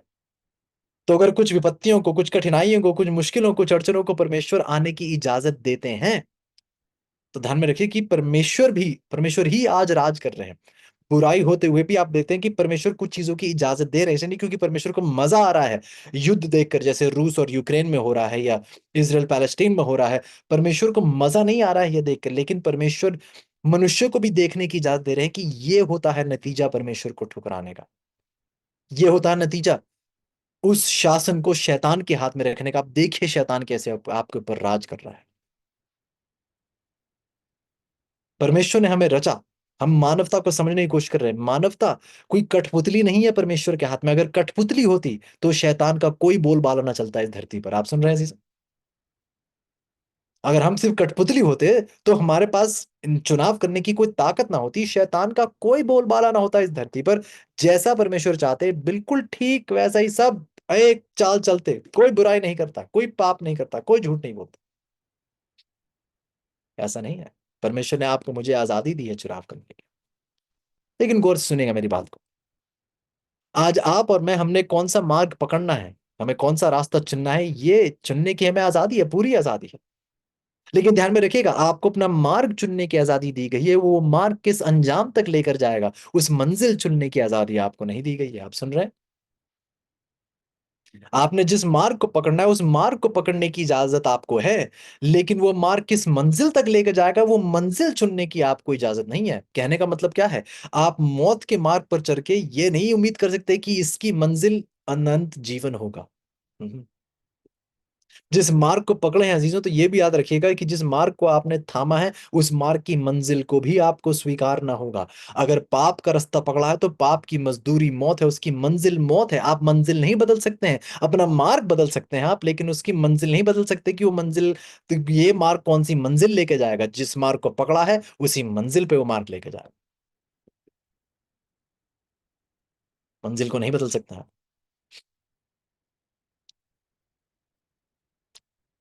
इसलिए चीजों, परमेश्वर ने चुनाव की ताकत भी इसलिए दी, इसलिए परमेश्वर ने वो दूसरा पेड़, एक तो जीवन का वृक्ष था, राइट? परमेश्वर ने वो दूसरा वृक्ष रखा ही इसलिए था ताकि आप और मैं चुनाव की ताकत का अभ्यास कर पाए। बहुत गौर से सुनेगा। परमेश्वर ने दूसरा पेड़, ये भले और बुरे के ज्ञान का वृक्ष रखा ही इसलिए था। हमें परीक्षा में डालने, हमें मतलब कि हमें हमें नीचा दिखाने के लिए, हमें हराने के लिए नहीं, नहीं, हमें अपने प्रेम का अभ्यास करने के लिए परमेश्वर ने दूसरा पेड़ रखा। तो समझाता हूं मैं क्या कहने की कोशिश कर रहा हूं। मान लीजिए कि मुझे एक स्त्री से प्रेम हो जाता है, ओके, और फिर मैं उस स्त्री को लेकर एक जेल खाने में डाल देता हूँ, जेल बंद कर देता हूँ, कहता हूँ, और उसे किसी भी इंसान से मिलने की इजाजत नहीं है सिवाय मुझे। और फिर मैं जेल में उनसे मिलने जाता हूँ, बार बार हर रोज मिलने जाता हूँ और कहता हूँ कि आप मुझसे प्रेम करें। अब स्त्री के पास और कोई चारा नहीं है, उसके पास और कोई भी मिलने के लिए नहीं है, कोई बात करने के लिए नहीं है, सिर्फ मैं उससे मिलने जाता हूँ, उनके पास और कोई चारा ही नहीं है सिवाय मुझसे प्रेम करने का, क्योंकि और किसी से प्रेम करने की इजाजत ही नहीं है, किसी और से मिलने की मैंने इजाजत ही नहीं दी है। क्या ये सच्चा प्रेम होगा? बिल्कुल नहीं, किसी भी हालत में नहीं। क्यों? क्योंकि मैंने उन्हें चुनाव की ताकत ही नहीं दी, मैंने उन्हें चुनाव की का अवसर नहीं दिया। सच्चा प्रेम क्या होगा? सच्चा प्रेम ये होगा कि जिसको मैंने प्रेम किया, दुनिया के सामने खुला छोड़ दिया है, दुनिया के सामने ये चुनौती है कि अगर कोई और, अगर आप किसी और से प्रेम करना चाहते हैं, आपको पूरी आजादी है। मैंने आपसे इतना प्रेम किया है, मैंने इतना प्रेम और इतना बलिदान मैंने आपके लिए किया है, लेकिन अब चुनाव आपका है। आप चाहें तो मुझसे वापस प्रेम कर सकते हैं, लेकिन अगर आपको लगता है कि कोई और पुरुष आपको ज्यादा प्रेम दे रहा है, कोई और आपको और बेहतरी से आपको आशीष आपके लिए बन सकता है, तो आप किसी और को चुनें। ये जो परमेश्वर ने हमें प्रेम कर कर एक जेल खाने में नहीं डाला, परमेश्वर ने हमें प्रेम कर कर दुनिया को पूरी आजादी दी, आपको और मुझे चुनाव की आजादी दी, और कहा कि अगर कोई भी गौर से सुनेगा, ये बात मेरे दिल को छू जाती है, परमेश्वर ने हमें रचकर पूरे ब्रह्मांड को ये चुनौती दे दी कि अगर कोई और है जो इस इन लोगों को मुझसे ज्यादा मोहब्बत कर सकता है, तो वो इन्हें ले सकता है। अगर कोई और इस ब्रह्मांड में है जो मानव जाति से मुझसे ज्यादा मोहब्बत कर ले, तो वो इन्हें आज लेके घर जा सकता है। लेकिन सच्चाई ये है अजीजों की, आज तक जितनी मोहब्बत परमेश्वर ने आपसे की है, ऐसी मोहब्बत किसी ने आपसे नहीं की है, और ना ही कभी कोई कर पाएगा, ना ही किसी में इतनी हिम्मत है, ना ही इतनी मोहब्बत किसी के पास है कि हम जैसों से कोई मोहब्बत कर बैठे। ये जो सच्चे प्रेम की परख ही है, सच्चा प्रेम तभी है जब आपको सच्चे रूप से चुनाव की आजादी है। जहां चुनने की आजादी नहीं है, वहां सच्चा प्रेम भी नहीं। जहां जबरदस्ती है, वहां सच्चा प्रेम नहीं हो सकता। इसलिए जब परमेश्वर ने मानवता को रचा, तो उसको उस आजादी के साथ रचा और कहा कि आप चुनिए। मैंने तो इतना प्रेम किया है कि मैंने अपना इकलौता पुत्र आपके नाम कर दिया है। अब आप चुनिए, आप मुझसे मोहब्बत करना चाहते हैं या नहीं। चुनाव आपके हाथ में रहेगा, फैसला आपका रहेगा। मैंने आपसे मोहब्बत की है, बेइंतहा मोहब्बत की है, और करता चला जाऊंगा, लेकिन अब चुनाव आप कीजिए, आपने क्या चुनना है। बाइबल बताती है कि आदम और हव्वा ने पाप को चुना। उन्होंने पाप को प्रवेश करने की इजाजत दी। परमेश्वर ने पृथ्वी को रचा था ताकि जो कुछ भी इस पृथ्वी पर है, वो उनकी आशीष के लिए हो। आदम और हवा, जिन पशु पक्षियों का ख्याल रखने के लिए उन्हें उनकी अधिकार में परमेश्वर ने रखा था, हम देखते हैं कि जिन चीजों को परमेश्वर ने हमारी देखभाल में रखा था, उन्हीं चीजों को हमने खाना शुरू कर दिया।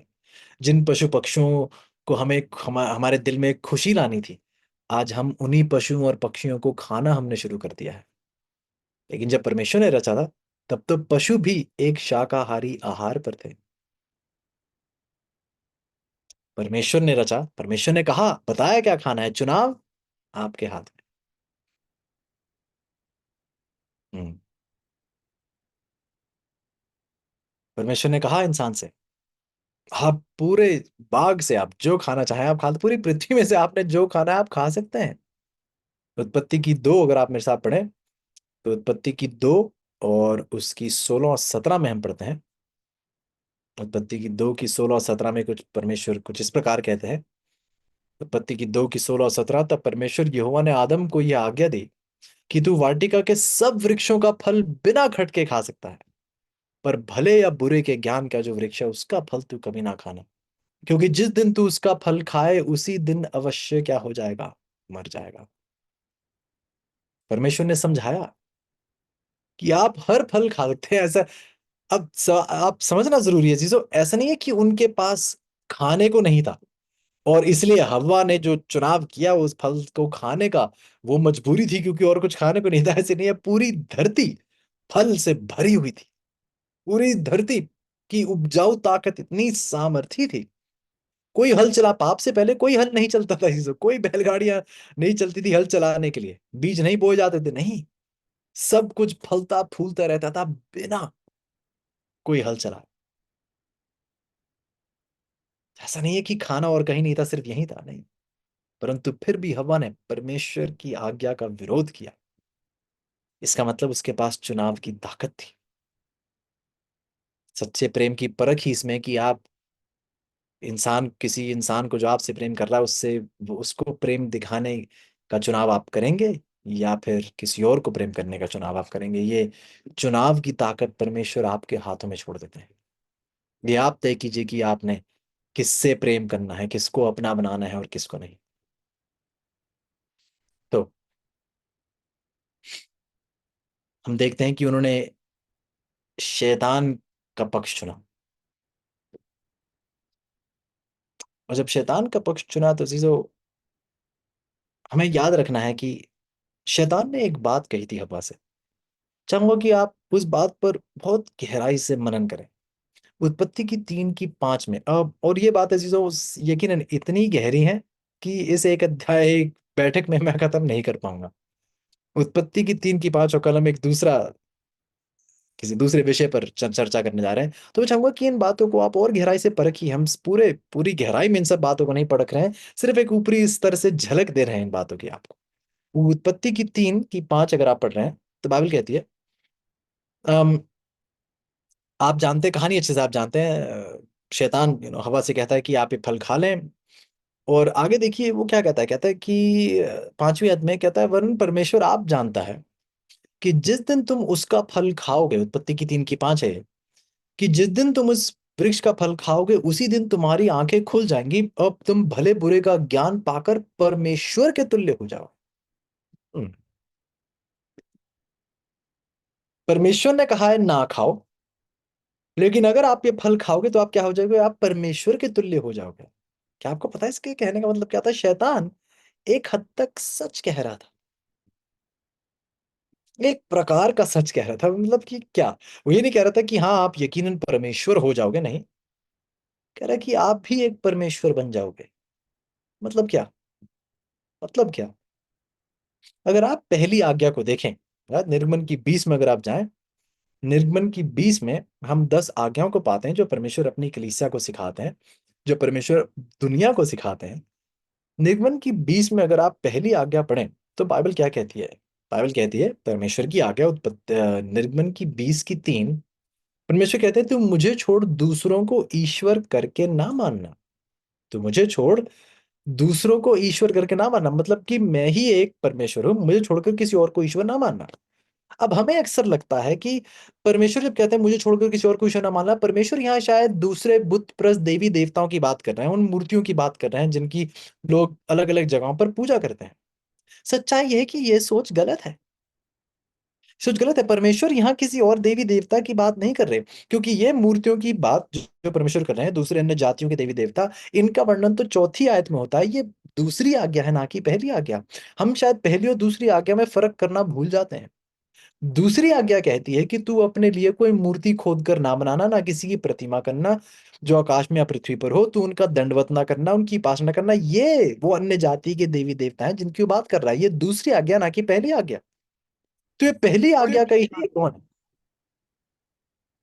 ये पहली आज्ञा का ईश्वर कौन है जिसके बारे में परमेश्वर कह रहे हैं कि तू इससे मुझे छोड़ किसी और को ईश्वर करके ना मानना, कि तू इसी किसी और को परमेश्वर ना माने। ये कौन से परमेश्वर की, कौन से ईश्वर की यहाँ बात की जा रही है? अगर आप देखें, अगर आप देखें तो एक ईश्वर को क्या करते हैं लोग? एक ईश्वर को की आराधना करते हैं, उपासना करते हैं, दंडवत करते हैं, उसको लुभाते हैं, उसकी आज्ञाओं का पालन करते हैं। अगर आज मैं आपसे सवाल पूछूं कि आज आप अपने जीवन का ज्यादातर समय किसको लुभाने में लगाते हैं? दंडवत आज्ञा पालन किसकी करते हैं? तो शायद हम में से बहुत से कह पाएंगे कि मैं अपने आप को लुभाने के लिए जीता हूं, अपनी ही आज्ञा चलाता हूं, अपनी ही मनमर्जी करता हूं। ये जो सच्चाई ये है कि परमेश्वर किसी देवी देवता की बात नहीं, परमेश्वर आपकी और मेरी बात कर रहे हैं। हम वो ईश्वर, हम अपने आप को वो ईश्वर बना लेते हैं, हम अपने आप को वो भगवान बना लेते हैं, हम अपने आप को वो देवी देवता बना लेते हैं, जो परमेश्वर से ज्यादा प्राथमिकता हम अपने आप को देते हैं।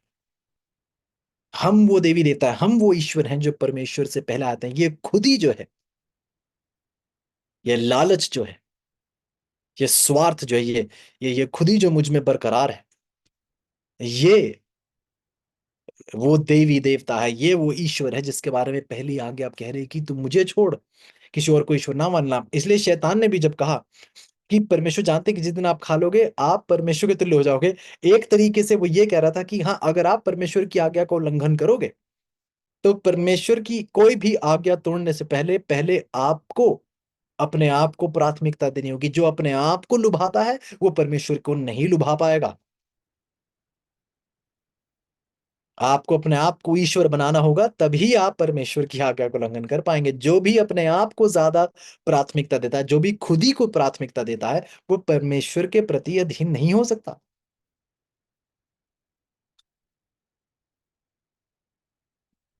खुद ही वो देवी देवता हैं जिनकी हम पूजा करते हैं। इसलिए हम परमेश्वर की सच्ची आराधना उपासना नहीं कर पाते, नहीं कर पाते। परमेश्वर जानते थे कि उनके लिए सर्वोच्च क्या है, उनके लिए सबसे बेहतरीन चीज क्या है। लेकिन आदम और हवा तय करने लगे कि हमें परमेश्वर की जरूरत नहीं, हम खुद तय कर लेंगे हमारे लिए क्या अच्छा है। क्या ये कोई जाना पहचाना विचार है? आइएगा मेरे साथ उत्पत्ति की 3 में एक बार फिर आइए। ये एक बहुत गहरी बात, एक बहुत अचंभे की बात हवा के मुंह से निकलती है, जो मैं चाहूंगा आप बहुत गौर से सुने। हाबिल कहती है, उत्पत्ति की 3 और उसकी 6 में आपके लिए पढ़ रहा हूं। उत्पत्ति की 3 की 6 में लिखा है, सो जब स्त्री ने देखा कि उस वृक्ष का फल खाने में अच्छा, देखने में मन भाऊ और बुद्धि देने के लिए चाहने योग्य भी है, तब उसने उसमें से तोड़कर खाया और अपने पति को भी दिया और उसने भी खाया। एक बार फिर पढ़िए, 6ठी आयत में लिखा है, जब स्त्री ने देखा कि उस वृक्ष का फल खाने में क्या है, अच्छा। भाई बहुत गहरी पढ़ाई अगर आप करें तो उत्पत्ति की 1 और 2 में, पिछले जो अध्याय बीत चुके हैं उत्पत्ति की किताब में, उत्पत्ति के पहले और दूसरे अध्याय में अगर आप देखें, उदाहरण के तौर पर आइए पहले अध्याय में चलते हैं। पहले अध्याय में परमेश्वर रचना रच रहे हैं, परमेश्वर पृथ्वी की सृष्टि कर रहे हैं। आइए कुछ आयतों का सहारा लेते हैं इसको समझने के लिए। 10वीं आयत मेरे साथ पढ़ेगा। 10वीं आयत कहती है, उत्पत्ति की 1 की 10 में लिखा है, परमेश्वर ने सूखी भूमि को पृथ्वी कहा, तथा जो जल इकट्ठा हुआ उसको उसने समुद्र कहा, और परमेश्वर ने देखा कि क्या है, अच्छा है। 12वीं आयत के अंत में लिखा है, परमेश्वर ने देखा कि क्या है, अच्छा है। आगे जाकर अगर आप पढ़ें तो और भी कुछ ऐसी आयत आपको पता चलेंगी, जैसे 18 आयत में लिखा है, अंत में लिखा है, और परमेश्वर ने देखा कि अच्छा है। 21 आयत का अंत में लिखा है, परमेश्वर ने देखा कि अच्छा है। 25 आयत के अंत में लिखा है, परमेश्वर ने देखा कि अच्छा है। बार बार अगर आप पहले अध्याय में देखें तो बार बार जैसे जैसे परमेश्वर सृष्टि कर रहे थे, चीजों को जो उन्होंने रचा उन्हें देखकर परमेश्वर कहने लगे कि ये अच्छे हैं। अब गौर कीजिए इस बात पर कि परमेश्वर सृष्टि करता थे, तो जिसने सृष्टि की वही तय कर रहा था कि क्या अच्छा है और क्या बुरा है। आप गौर से सुन रहे हैं, परमेश्वर बता रहे थे कि ये अच्छा है, ये अच्छा है, ये अच्छा है। फिर परमेश्वर ने उत्पत्ति की 2 की 16 17 में कहा कि इस भले और बुरे के वृक्ष के पेड़ का फल खाना ये अच्छा नहीं है, आप ये मत करना, जिस दिन आप खाएंगे उस दिन आप मारे जाएंगे। तो परमेश्वर तय कर रहे थे, परमेश्वर वो नींव थे जिस नींव से ये तय किया जा रहा था क्या सही है क्या गलत है। क्या आपको अचंभा होगा ये सुनकर कि जब तक आप उत्पत्ति की 3 में पहुंचते हैं, राइट, जब उत्पत्ति की 3 में पहुंचते हैं और आप उत्पत्ति की 3 पढ़ रहे हैं और उसकी 6ठी आयत और हवा के इन शब्दों को सुन रहे हैं, जब स्त्री ने देखा कि उस वृक्ष का फल खाने में क्या है, अच्छा। इससे पहले जो 2 अध्याय बीत चुके हैं, अच्छा तय करना ये सिर्फ परमेश्वर का अधिकार था, किसी और का नहीं। परमेश्वर सृष्टि करता, परमेश्वर तय कर रहा था क्या अच्छा है क्या नहीं। अचानक से हव्वा उसी पेड़ के सामने खड़ी, जिस पेड़ से खाने को परमेश्वर ने कहा था अच्छा नहीं है, मत खाना, मारे जाओगे, उसी पेड़ को देखकर कह रही कि नहीं, ये फल खाने में क्या है, अच्छा है। अब अच्छाई और बुराई का की तुल की का तय करना, फैसला करना कौन तय कर रहा है? हव्वा खुद कर रही है। मतलब कि जैसा शैतान ने कहा था, हव्वा वही कर रही है। हव्वा खुद अपने आप को परमेश्वर बना रही है कि मुझे परमेश्वर की जरूरत नहीं, मैं अपने खुद की परमेश्वर हूं, मैं खुद तय करूंगी क्या अच्छा है क्या बुरा है। परमेश्वर ने कहा होगा जो कहा होगा। इससे पहले कि आप हवा को आप उसकी निंदा करें, ईमानदारी से थोड़े पल के लिए हम अपने आप के चेहरे को भी अगर आईने में देखें, तो हम में भी एक हवा जिंदा है। परमेश्वर की बात हमारे सामने स्पष्ट है, उसका सच हमारे सामने जाहिर है, लेकिन फिर भी बार बार उसके कहने के बावजूद हम तय करते हैं कि नहीं, उसने कहा होगा जो कहा होगा, लेकिन मैं कह रहा हूं कि ये सही है मेरे लिए। परमेश्वर ने कहा है कि ये मेरे लिए सही नहीं है, लेकिन परमेश्वर कौन होता है बताने वाला? मैं तय करूंगा मेरे लिए क्या अच्छा है, मेरे लिए क्या बुरा है। परमेश्वर ने कहा होगा कि ये ठीक नहीं है, लेकिन मैं वही करूंगा जो मैं चाहूंगा, मुझे परमेश्वर की जरूरत नहीं मुझे बताने के लिए। और हव्वा ने वो चुनाव किया। हव्वा ने परमेश्वर का दर्जा लिया, परमेश्वर को नीचा दिखाया, परमेश्वर की निंदा करी, जब उसने चुना कि मैं इस चुनाव की ताकत जैसे मैं करना चाहती हूँ वैसे करूंगी। वही जो आज आप और मैं ठीक हव्वा की तरह ऐसी ही कुछ स्थिति में हैं। आज आप और मैं भी देखते हैं कि पाप की एक ताकत है, पाप का एक कब्जा है हमारे ऊपर। और हम देखते हैं कि ये मानव जाति अब इतनी कमजोर हो चुकी है, पाप दोहरा दोहरा कर हमारी ताकत इतनी कमजोर हो चुकी है कि हम में कुछ भी अच्छा करने की ताकत ऐसे लगता है कि अब है ही नहीं। इसलिए भजन संहिता के शब्द, जब दाऊद इन शब्दों को कहता है, आइए सुनेगा मैं सब, भजन संहिता की 51 और उसकी 5, भजन संहिता की 51 की 5 दाऊद के शब्द घर कर जाते हैं, अ, दिल की सच्चाई को जाहिर कर देते हैं। भजन संहिता की 51 और उसकी 5 में लिखा है, भजन संहिता की 51 की 5 में, देख मैं अधर्म के साथ उत्पन्न हुआ और पाप के साथ अपनी माता के गर्भ में पड़ा। कि देख प्रभु, मैं तो बचपन से ही पाप ही करता चला आ रहा हूँ। जिस घराने में से पैदा हुआ वो उस घराने में पाप था, मेरे माता पिता पापी थे, और अब मैं भी देख प्रभु, मैं तो बचपन से ही पाप में जुड़ा आया हूं। पौलुस अपनी कमजोरी को जाहिर करता है। पौलुस के शब्द सुनेगा, रोमियो की 7 की 15 से 18। पौलुस अब की अपनी खुद की कमजोरी जाहिर कर रहा है कि देखिए पाप ने कैसे किस कदर बिगाड़ दिया है, किस कदर तोड़ दिया है। आइए पढ़ते हैं, रोमियो की 7 और उसकी 15 से 18 में कहता है कि जो मैं करता हूं उसको नहीं जानता, क्योंकि जो मैं चाहता हूं वह नहीं किया करता, परंतु जिससे मुझे घृणा आती है वही मैं करता रहता हूं। और यदि मैं नहीं चाहता वही करता हूं, तो मैं मान लेता हूं कि व्यवस्था भली है। तो ऐसी दशा में उसका करने वाला मैं नहीं, वरन पाप है जो मुझ में बसा हुआ है।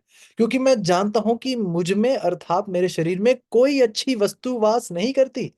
इच्छा तो मुझ में है, परंतु भले काम मुझसे बन नहीं पड़ते। जो करना चाहता हूं वो कर नहीं रहा हूं, और जो नहीं करना चाहिए वो मैं बार बार कर रहा हूं। शायद आप और मैं इस ख्यालात से बहुत अच्छे से वाकिफ हैं। अरे प्रभु, जो नहीं करना चाहिए मैं बार बार करता हुआ पाया जाता हूं, मैं ऐसा क्यों कर रहा हूं?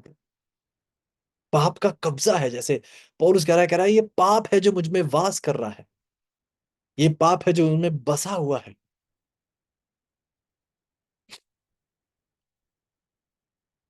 लेकिन चीजों, पौल को जीत इसलिए हासिल हुई, पौलुस को जीत इसलिए हासिल हुई क्योंकि पौलुस ये भी मानने के लिए तैयार था। 18 आयत में कहता है कि मैं जानता हूं कि मुझ में, मेरे शरीर में कोई अच्छी वस्तु नहीं रहती। इच्छा तो है, परंतु भले काम मुझसे बन नहीं पड़ते। ऐसो, हाँ हम कमजोर हैं, लेकिन अगर आप सोचते हैं कि आप इस कमजोरी को ताकत में बदल सकते हैं, तो आप सरासर गलत हैं। पौलुस कह रहा है कि कोशिश भी मत कीजिएगा, क्योंकि आपके बस की नहीं है। पौलुस कह रहा है कि शरीर में कोई भी अच्छी चीज वास नहीं करती। मनुष्य के पास ये ताकत है ही नहीं कि अपने आप को भला बना ले, ये हमारी ताकत नहीं है। ये हमारी ताकत नहीं है जो हमें भला बना सके। तो फिर हम इस पाप के पकड़ से, कब्जे से बाहर कैसे आए? बाहर कैसे आए? क्या हम कोशिश नहीं कर सकते? क्या हम अपने बल पे खड़े नहीं हो सकते? जैसे जैसे दुनिया में लोग कहते हैं कि यार अपने पैरों पे खड़े होके दिखाओ पहले। क्या हम अपने पैरों पे खड़े होकर पाप को इनकार नहीं कर सकते? हम में वो ताकत नहीं है चीजों। यशायाह की किताब में सुनिएगा। यशायाह की किताब, उसकी 64 की 6। यशायाह की 64 की 6 परमेश्वर के शब्द सुनिएगा। यशायाह की किताब, उसकी 64 और उसकी 6 में बाइबल कुछ इस प्रकार कहती है। हम तो सब के सब अशुद्ध मनुष्य के से हैं, और हमारे धर्म के काम सब के सब मैले चिथड़ों के समान है। आप सुन रहे हैं? हमारे धर्म के काम भी कैसे हैं? मैले चिथड़ों के समान है। हम सब के सब पत्ते की नाई मुरझा जाते हैं, और हमारे अधर्म के कामों ने हमें वायु की नाई उड़ा दिया है। यह है हमारा हाल। और जो कहते हैं हमें बस आत्मनिर्भर होने की जरूरत है, अपने आप पे भरोसा होना चाहिए। इसे पता है बाइबल क्या कहती है? बाइबल कहती है जो अपने दिल पर भरोसा करता है मूर्ख है वो। मूर्ख है जो अपने दिल पर भरोसा करता है। क्यों? यिर्मयाह की बात सुनेगा। यिर्मयाह कहता है, यिर्मयाह उसकी 17 की 9। यिर्मयाह की किताब 17 अध्याय उसकी 9वीं आयत, यिर्मयाह की 17 की 9 में बाइबल कहती है। यिर्मयाह की 17 की 9, मन तो सब वस्तुओं से अधिक धोखा देने वाला होता है। यिर्मयाह की 17 की 9, मन सब वस्तुओं में से अधिक धोखा देने वाला होता है। उसमें उसमें असाध्य रोग लगा है। उसमें मन में एक असाध्य रोग लगा है। उसका भेद कौन समझ सकता है? भला इस दिल को कौन जान सकता है? इसकी मदद कौन कर सकता है? पौलुस खुद कहता है कि मुझे कौन बचाएगा इस पापमय शरीर से? कौन बचाएगा? परमेश्वर का जवाब सुनिए। यिर्मयाह कह रहा है कि इस मन का भेद कौन समझ सकता है? 10वीं आयत पढ़िए। 10वीं आयत पढ़िए, यिर्मयाह की 17 की 10। मैं यहोवा मन की खोजता और हृदय को जानता हूं। आमीन। भला मन को कौन जान सकता है? इस पापी मनुष्य को कौन बचा सकता है? परमेश्वर का जवाब, मैं यहोवा मन की खोजता, हृदय को जांचता हूं। मैं आपके मन को जानता हूं, मैं आपके दिल को परखता हूं। मैं आपके जीत की उम्मीद हूं। ये मनुष्यता है। ये मानवता है। उम्मीद और ताकत हम में नहीं, प्रभु यीशु में है। तो आइए एक आखिरी बात, एक आखिरी विचार रख के बंद करते हैं। दूसरे कुरिन्थियों की किताब खोलेगा, उसका 6 अध्याय उसकी 16 आयत। ये आयत मुझे बहुत बढ़िया लगती है। दूसरे कुरिन्थियों की 6 और इसकी 16। दूसरे कुरिन्थियों की 6 की 16। दूसरे कुरिन्थियों की 6 की 16 में लिखा है, मूर्तों के साथ परमेश्वर के मंदिर का क्या संबंध? दूसरे कुरिन्थियों की 6 की 16, कि मूर्तों के साथ परमेश्वर के मंदिर का क्या संबंध? क्योंकि हम तो जीवते परमेश्वर का मंदिर हैं। जैसा परमेश्वर ने कहा है कि मैं उनमें बसूंगा और उनमें चला फिरा करूंगा, और मैं उनका परमेश्वर हूंगा और वह मेरे लोग होंगे। गौर से सुनिए। शायद लग रहा है कि लिखावट में कुछ गलती हुई है। परमेश्वर कह रहे हैं कि मैं उनमें बसूंगा। अरे उनमें बसने का मतलब क्या है? लोग कहते हैं कि मैं आपके साथ बसना चाहता हूं। लोग कहते हैं कि मैं आपके साथ चलना चाहता हूं, लेकिन परमेश्वर कह रहे हैं मैं आप में बसूंगा। मैं आप में चला फिरा करूंगा। वो आपके साथ नहीं चलना चाहता, आप में चलना चाहता है। वो आपके साथ नहीं वास करना चाहता, वो आप में वास करना चाहता है। जब मैं छोटा था तो अक्सर मेरे बड़े भाई जो हैं, वो, जब हम स्कूल से छुटकर घर आते थे तो हमारा घर सड़क पार था, और स्कूल जहाँ था उससे सड़क पार होके दूसरे कैंपस में जाते थे। मेरे भाई अपनी उंगली देते थे मेरे को, कहते उंगली पकड़ो, और अगर मैं उंगली ना पकड़ूं तो मुझे डांट पड़ती थी, शायद पिटाई भी पड़ती थी। उंगली पकड़ के चलो, उंगली नहीं छोड़ना। मेरा मैं चाहता कि मैं उंगली छोड़ के आजादी से, क्या मैं छोटा हूं, मुझे शायद अपने आप पे इतना घमंड था, हालांकि मैं बहुत छोटा बच्चा था। घमंड बात करता, मुझे किसी उंगली पकड़नी चाहिए, मैं तो खुद अकेला चल के जहाज पर। हम्म। परमेश्वर हमारे साथ नहीं चलना चाहते, क्योंकि परमेश्वर जानते हैं कि हमारा स्वभाव भी कुछ ऐसा ही है। आज उंगली पकड़ते हैं, कल छोड़ के भाग जाते हैं। इसलिए परमेश्वर आपके साथ नहीं, आप में चलना चाहते हैं। परमेश्वर चाहते हैं कि अगर आप, और सुनिएगा, अगर आप प्रभु यीशु को अपने दिल में आने का निमंत्रण दें, तो प्रभु यीशु आके आपके दिल में वास कर सकते हैं, ताकि जहां प्रभु यीशु होंगे वहां आप होंगे, जहां प्रभु यीशु चलेंगे वहां आप चलेंगे। जिस जिस जिस जगह, जिस मार्ग पर, जिस जगह प्रभु यीशु अपने कदम नहीं उठाएंगे, उस जगह आप भी अपने कदम नहीं उठाएंगे। क्योंकि अगर प्रभु यीशु आप में है, तो जहां वो जाएंगे वहां आप जाएंगे। जो वो सोचेंगे वो आप सोचेंगे, क्योंकि वो आपके साथ नहीं रहना चाहता। क्योंकि जब वो आपके साथ रहता है, तो आप उसे एक कमरे में बंद करके, जहां आप बाइबल पढ़ते हैं, उस कमरे को बंद करके दूसरे कमरे में बैठ के आप टीवी देखते हैं। प्रभु आपके साथ नहीं, आप में रहना चाहता है, ताकि आप भाग ना सके कहीं।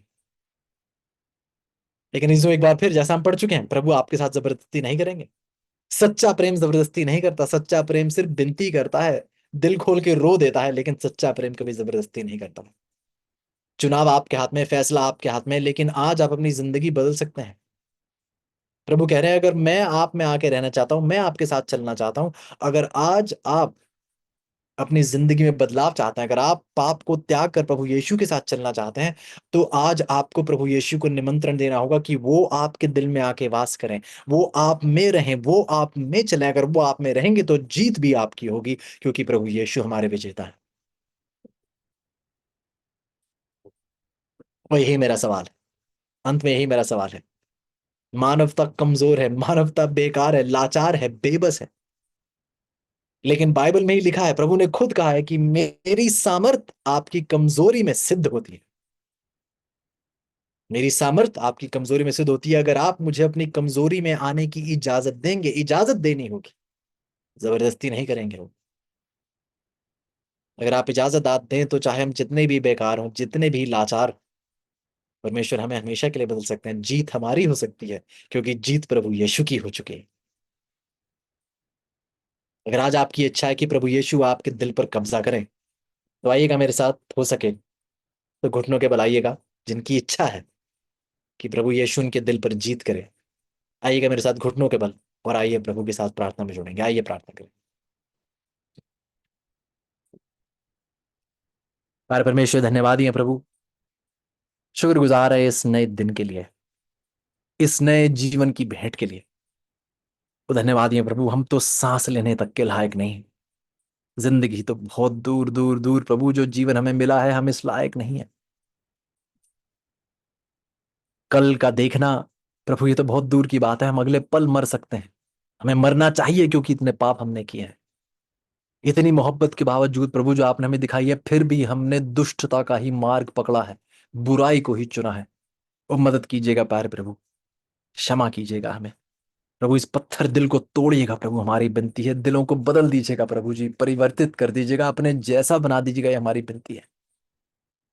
विनती है प्यारे प्रभु कि आज एक बार फिर आप हमें अपने करीब ले आए। आज एक बार फिर आप हमें सिखाएं कि हमें किस कदर आपके साथ चलने की जरूरत है, आपके विरुद्ध चलने की जरूरत नहीं। विनती है प्यार प्रभु, आज हम आप हमारी मदद कीजिएगा प्रभु। जब चुनाव की जो हमारी ताकत है, हम आपके हवाले करना चाहते हैं, ताकि आप हमारे लिए चुनाव करें, ताकि जो आप चुने वो पूरा हो, ना कि जो हम चाहें। अजीजों के लिए विनती करता हूँ, भाई बहनों के लिए विनती करता हूँ प्रभु, जो कमजोर है उन्हें ताकत दे, जहां गिरे हुए हैं वहां से उठाएं प्रभु, जहां हार रहे हैं वहां जीत दिलाएं। लेकिन ये सब तभी होगा जब आप हमारे दिल में प्रवेश करें प्रभु। विनती है, हम इस लायक तो नहीं, लेकिन आप जानते हैं हमें आपकी जरूरत है। कृपया करके हमारे दिलों पर कब्जा कीजिए, हमें अपने जैसा बनाइए, क्योंकि ये सब कुछ विश्वास और शुक्रगुजारी के साथ प्रभु यीशु के नाम से मांगते हैं। आमीन।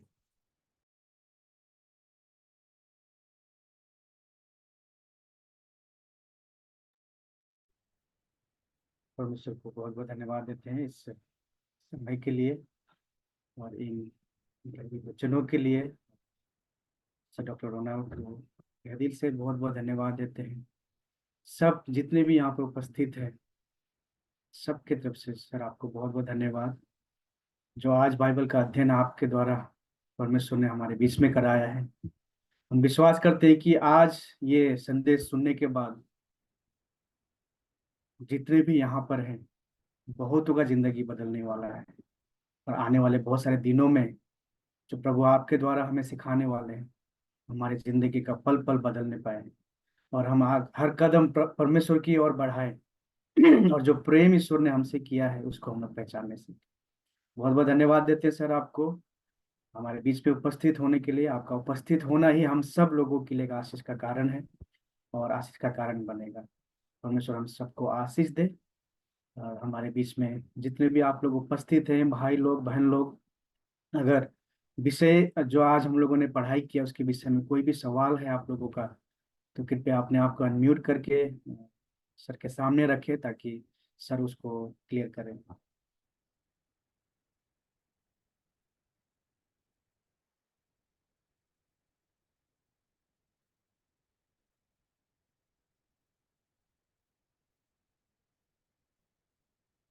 क्या आप में से किसी के पास कोई सवाल है?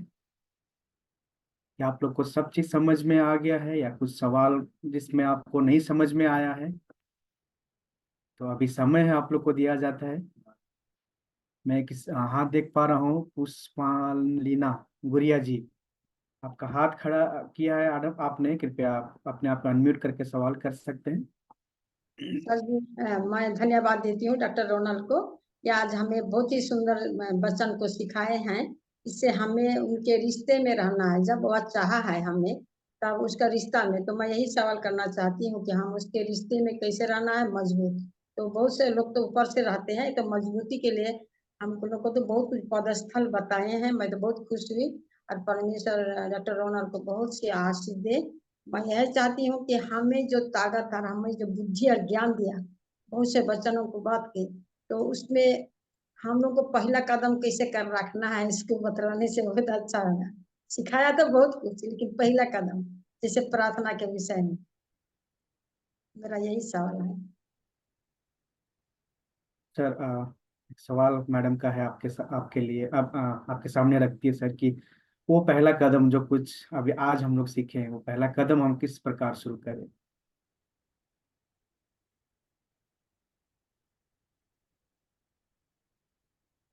ऑलराइट, बात मैम ने बहुत बढ़िया सवाल पूछा है कि पहला कदम कैसे लिया जाए। हम पहला कदम हमने यही लेना है। हमें निर्णय करना है कि हमें प्रभु के साथ हमें समय बिताना होगा। हम हम मान लीजिए हम अब्राहम का उदाहरण लेते हैं। अब्राहम को परमेश्वर ने कहा कि अपने बेटे को लो और उसे कुर्बान कर दो। बाइबल की एक आयत नहीं कहती कि परमेश्वर इंसानों की कुर्बानी मांगते हैं। एक आयत नहीं कहती कि प्रभु कभी कहते हैं किसी इंसान को लाके उसको बलि चढ़ा दो, कभी भी नहीं। पशुओं को चढ़ाया जाता था बलि के तौर पर, लेकिन मनुष्यों की बलिदान प्रभु ने कभी नहीं मांगा था। लेकिन यहाँ इब्राहिम से परमेश्वर कह रहे थे कि अपने बच्चे को लाओ और उसकी बलि चढ़ा दो। और इब्राहिम ने एक सवाल नहीं पूछा, कोई शक नहीं किया, अपनी पत्नी तक को नहीं बताया, उसने अपने बच्चे को उठाया और चल दिया।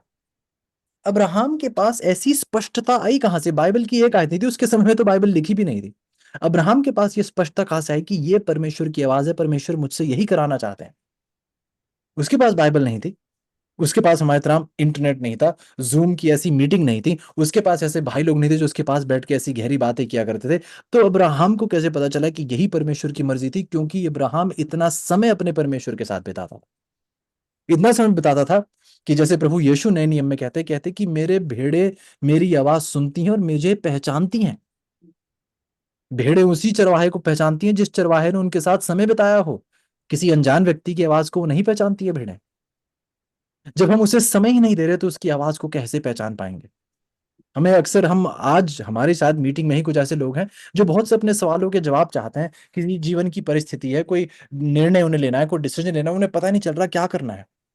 हम ये तो चाहते हैं कि इब्राहिम की तरह हमें भी पता चले कि ठीक सटीकता से हमें क्या करना है। हमें ये चाहत तो है कि हम भी ऐसा कर पाएं। लेकिन जैसी लगन अब्राहम के पास थी, जैसा बलिदान वो अपने समय का परमेश्वर को देने के लिए तैयार था, उसके साथ समय बिताने के लिए तैयार था, हम वो करने के लिए तैयार नहीं है। और जब तक हम उसको वो समय नहीं देंगे, तब तक हम उसकी आवाज को स्पष्टता से नहीं पहचान पाएंगे। तो अपनी बाइबल को खोलें, सिर्फ बाइबल को अखबार की तरह पढ़ना ना शुरू कर दें। ये ना कहे कि आज मैंने 10 चैप्टर पढ़ लिया, 20 चैप्टर पढ़ लिया, नहीं। चाहे एक आयत पढ़िए दिन की, लेकिन उस एक आयत पर गहरा अध्ययन करें, मनन करें, प्रार्थना का विषय बनाएं उस आयत को।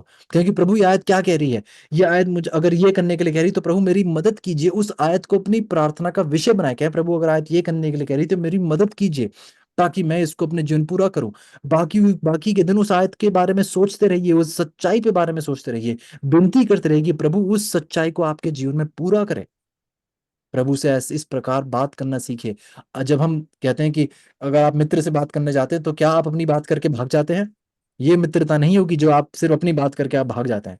सच्ची मित्रता वो है जहां आप कुछ बातें कहते हैं, आपके दोस्त कुछ बातें कहते हैं, और इस प्रकार आपकी मित्रता में घनिष्ठता आती है, गहराई आती है, एक पहचान आती है, एक गहरा रिश्ता तय होता है।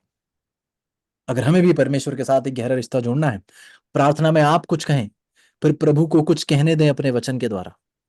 जब वचन से कुछ सुने उसकी बातें, तो फिर आपके पास कुछ कहने को होगा, आप कुछ कहें और फिर दोबारा वचन में जाए ताकि प्रभु आपसे कुछ कह पाए। लेकिन हमें शायद आदत पड़ गई है और हमें लगता है कि प्रार्थना का मतलब सिर्फ यही है कि 2 बातें कहीं या 4 बातें कहीं और उठ के चल दी और प्रार्थना हो गई। आपने तो बात सारी कह दी जो कहनी थी, अब उसकी भी तो सुन लीजिए। ये कैसी दोस्ती हुई, ये कैसा रिश्ता हुआ जहां आपने अपनी सुनाई और भाग लिए? उसकी भी तो सुनिए जिससे आप प्रेम करने का दावा करते हैं। तो ये हमारा सबसे पहले कदम होना चाहिए। अगर हम ये कदम उठाना सीख लेंगे, उसको समय देना सीख लेंगे, उससे बात करना सीख लेंगे उसके वचन के द्वारा, जिंदगी बहुत बदल जाएगी। तो उम्मीद थैंक करते हैं यू। कि हम इसे आपने अपने बहुत जीवन में। बताए, मेरे सवाल का जवाब दिए। मैं बहुत बहुत धन्यवाद देती हूँ दिल से। मैं इसको इस कदम पर रखूंगी, हाँ, और रखती भी हूँ। आमीन। परमेश्वर की महिमा हो मैडम, परमेश्वर आपको बहुत बरकत दे। हाँ, thank you so thank you much. Sir. और I think pastor अतिसाई Kumar ji का भी एक सवाल हमारे बीच में है सर, अगर आपके पास 2 मिनट और है तो। ये सर, क्या क्वेश्चन क्या था उनका? भाई अतिसाई जी, आप आगे अपना सवाल रखिए सर के सामने। हाँ, जय मसीह। एक्चुअली मेरा सवाल था आज की क्लास को लेकर नहीं, आज मैंने जो सीखा है तो हमारे लिए बहुत यूनिक है। तो एक्चुअली पिछले क्लास का वो सवाल था, जैसे कि शब्द के दिन पे वो आ, सवाल था मेरे मन में, तो क्या मैं उससे रिलेटेड सवाल कर सकता हूँ क्या? बिल्कुल सर, बिल्कुल सर। आ, शब्द के दिन को लेकर सवाल किया जा रहा था हम्म। कि सप्ताह का पहला दिन हम्म। संडे है, जी। और कई लोग दुनिया में संडे को आराधना करते हैं, और यस। हम लोग कई लोग सैटरडे को आराधना करते हैं। हाँ जी। तो हमारा सवाल यह है कि वचन ये भी कहता है कि अगर बाइबल में कोई भी व्यक्ति कोई जोड़ता है या घटाता है हम्म। तो वो प्रभु के नजर में गुनहगार है। बिल्कुल। तो हमारा सवाल यह है कि क्या लोग संडे को जो आराधना कर रहे हैं, हम्म। क्या वो परमेश्वर के साथ वो स्वर्ग में निवास कर सकते हैं, या फिर जो सैटरडे को आराधना कर रहे हैं वो सिर्फ वही निवास स्थान में परमेश्वर की आराधना स्वर्ग में कर सकते हैं? बहुत बढ़िया सवाल सर, बहुत बहुत बढ़िया सवाल। और मैं ये भी उम्मीद करता हूँ कि जिस दिल से आपने ये सवाल पूछा है वो एक ऐसे दिल से पूछा है जो सच्चाई की खोज में है, जो किसी की निंदा नहीं करने की सोच रहा है, जो सच्चाई की खोज में है। तो यस। हमने अपने आप से सवाल पूछना है कि तय मैं शायद पहले भी इस बात को शायद दोहरा चुका हूं जब लोगों से बात करते हैं। कहते हैं कि कभी भी कलीसिया को इजाजत मत दीजिए ये तय करने का कि बाइबल क्या कह रही है।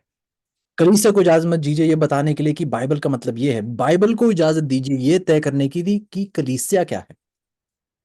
कलीसिया ना तय करे कि बाइबल क्या कह रही है, बाइबल तय करे कि कलीसिया क्या कह रही है। बाइबल होनी चाहिए हमारे विश्वास का आधार, ना कि कोई कलीसिया, ना कोई झुंड, ना कोई समूह, ना कोई वर्ग।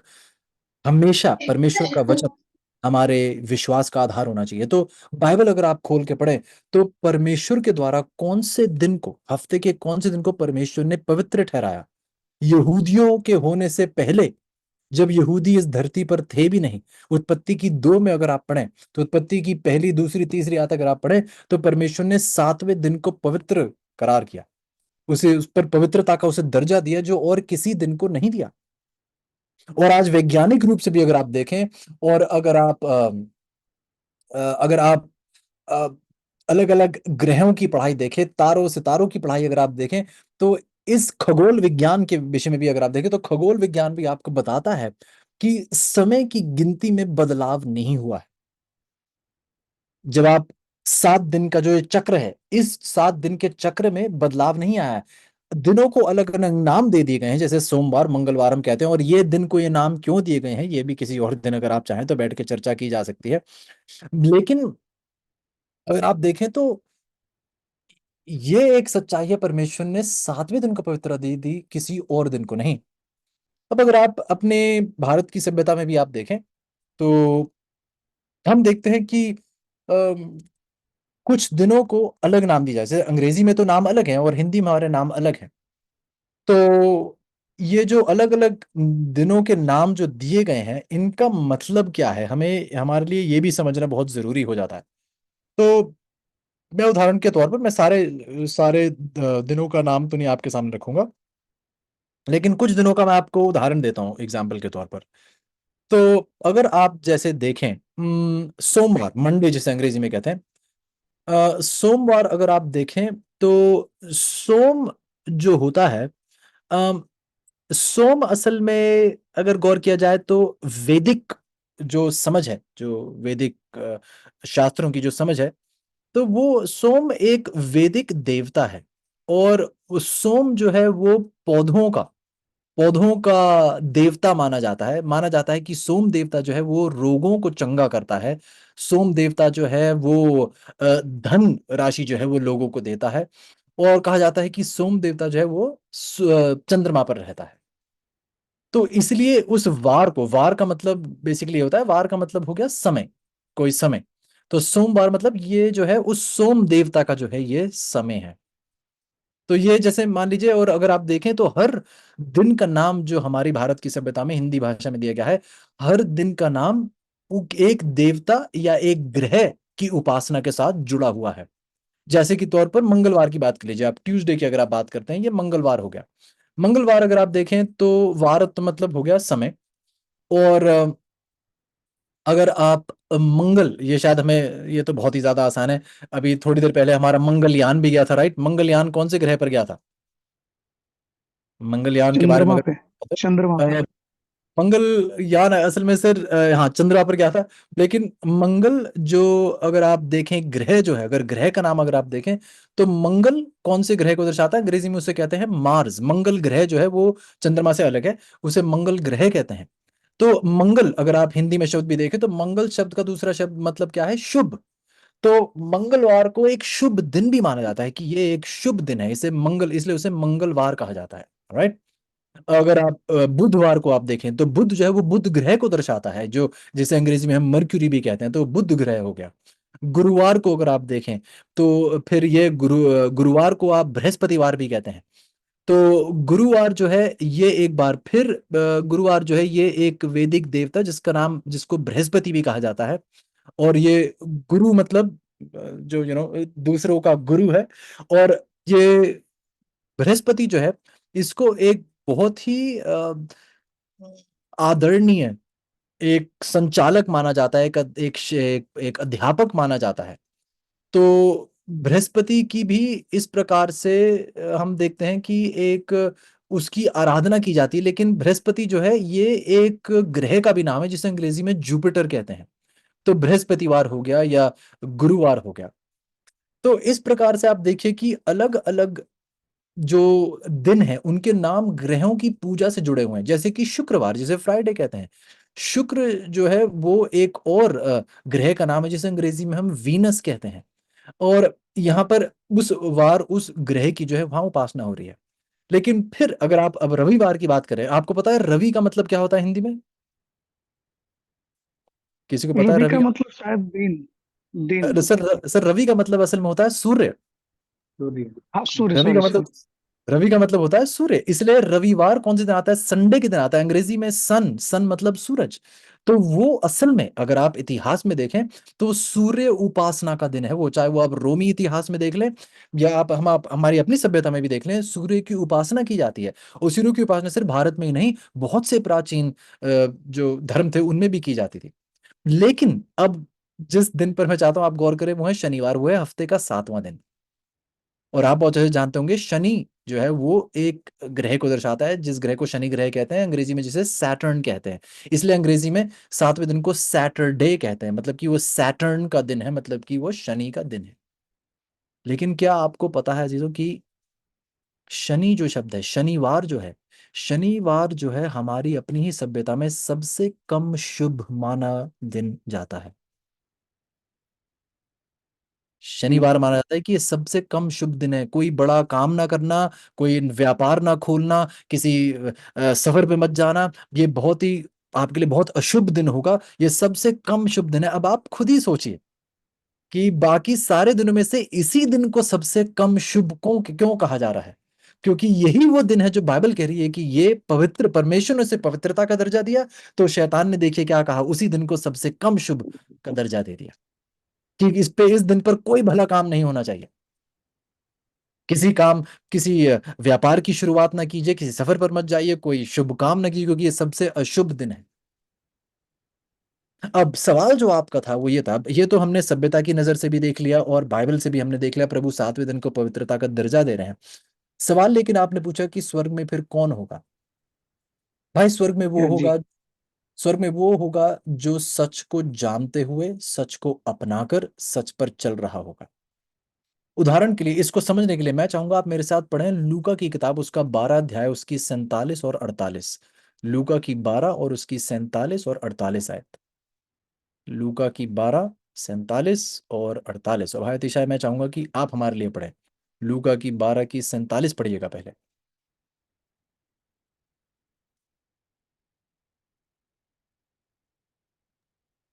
ओके, हम पढ़ रहे हैं। पढ़िए प्लीज। और वह दास जो अपने स्वामी की इच्छा जानता था और तैयार न रहा और न उसकी इच्छा के अनुसार चला, बहुत मार खाएगा। अब समझिए, इस और दास के बारे में कुछ बताया जा रहा है। बाइबल कह रही है कि ये दास, ये अपने स्वामी की इच्छा जानता था या नहीं? हम्म, जानता था। ये अपने स्वामी की इच्छा जानता था, लेकिन फिर भी तैयार ना हुआ। तो उसने उसकी इच्छा के अनुसार, अपनी इच्छा के अनुसार चला, अपनी मालिक की इच्छा के अनुसार नहीं। इसलिए ये क्या करेगा? बाइबल कह रही है ये बहुत मार खाएगा मालिक से। अब 48 ऐड पढ़िए। परंतु जो नहीं जानकर मार खाने के योग्य काम करे, वह थोड़ी मार खाएगा। हम्म। इसलिए जिसे बहुत दिया गया है, हम्म। उससे बहुत मांगा जाएगा, हम्म। और जिसे बहुत सौंपा गया है, उससे बहुत मांगेंगे। अब बाइबल आपके सामने इस बात को स्पष्ट कर रही है कि कुछ लोग हैं जिनको जिनको मालिक की इच्छा पता है और जानते हुए भी उसकी इच्छा के विरुद्ध चलते हैं। तो कुछ लोगों को के सामने सच्चाई पेश की गई है। ये 7वां दिन है, बाइबल बता रही है। बाइबल उत्पत्ति में ही नहीं, उत्पत्ति से लेके प्रकाशित वाक्य तक बाइबल इस एक सुनहरे धागे की तरह ये सच्चाई बार बार आपको नजर आती है। सच्चाई जानते हुए भी, मालिक की इच्छा जानते हुए भी, अगर आप इस सच्चाई को ठुकराते हैं, यही नहीं कोई भी सच्चाई, 7वां दिन तो सिर्फ एक सच्चाई है, 7वां दिन सिर्फ एक सच्चाई नहीं है, वो और बहुत सारी सच्चाइयां हैं। अगर आप किसी भी प्रभु की सच्चाई को, उसकी इच्छा को जानते हुए अगर आप उसे ठुकराते हैं, तो आप इस ज्ञान के मुताबिक आपके ऊपर दंड आएगा। लेकिन 48 अतीवी कह रही कि बहुत से लोग हैं जो ना जानते हुए, उन्हें मालिक की इच्छा पता ही नहीं थी। जो 48 से जैसे कहती, जो नहीं जानकर मार खाने के योग्य काम करे, वो थोड़ी मार खाएगा और थोड़ा दंड मिलेगा, क्योंकि सीधी सी बात है, उसको इन सच्चाइयों के बारे में पता ही नहीं था। तो भला परमेश्वर किसी पर क्यों सजा डालेंगे जब उसको पता ही नहीं था? आप एक चौराहे से होकर जा रहे हैं, चौराहे पे अगर रेड लाइट है ही नहीं और आप पार कर जाते हैं, तो क्या कोई कहेगा कि आपने कोई कानून तोड़ा है? नहीं। जब वहां कोई कानून था ही नहीं, जहाँ रेड लाइट कोई थी नहीं, लाल बत्ती थी नहीं कहने के लिए कि आप रुकिए, तो आपके गुजरना कोई कानून का तोड़ना नहीं था, क्योंकि वहां पे कोई लाल बत्ती थी नहीं कानून बताने के लिए आप। लेकिन लाल बत्ती देखते हुए अगर आप पार कर जाएं, तो अब आपने कानून तोड़ा है। अगर आपने बिना देखे, अगर लाल बत्ती हो भी और आपने गलती से, आपने नहीं देखा कि लाल बत्ती, आपने पार कर गया, आपसे गलती हुई है, थोड़ी सजा मिलेगी, लेकिन आप कह सकते हैं कि भाई मैं सच बोल रहा हूं, मैंने देखी नहीं थी बत्ती।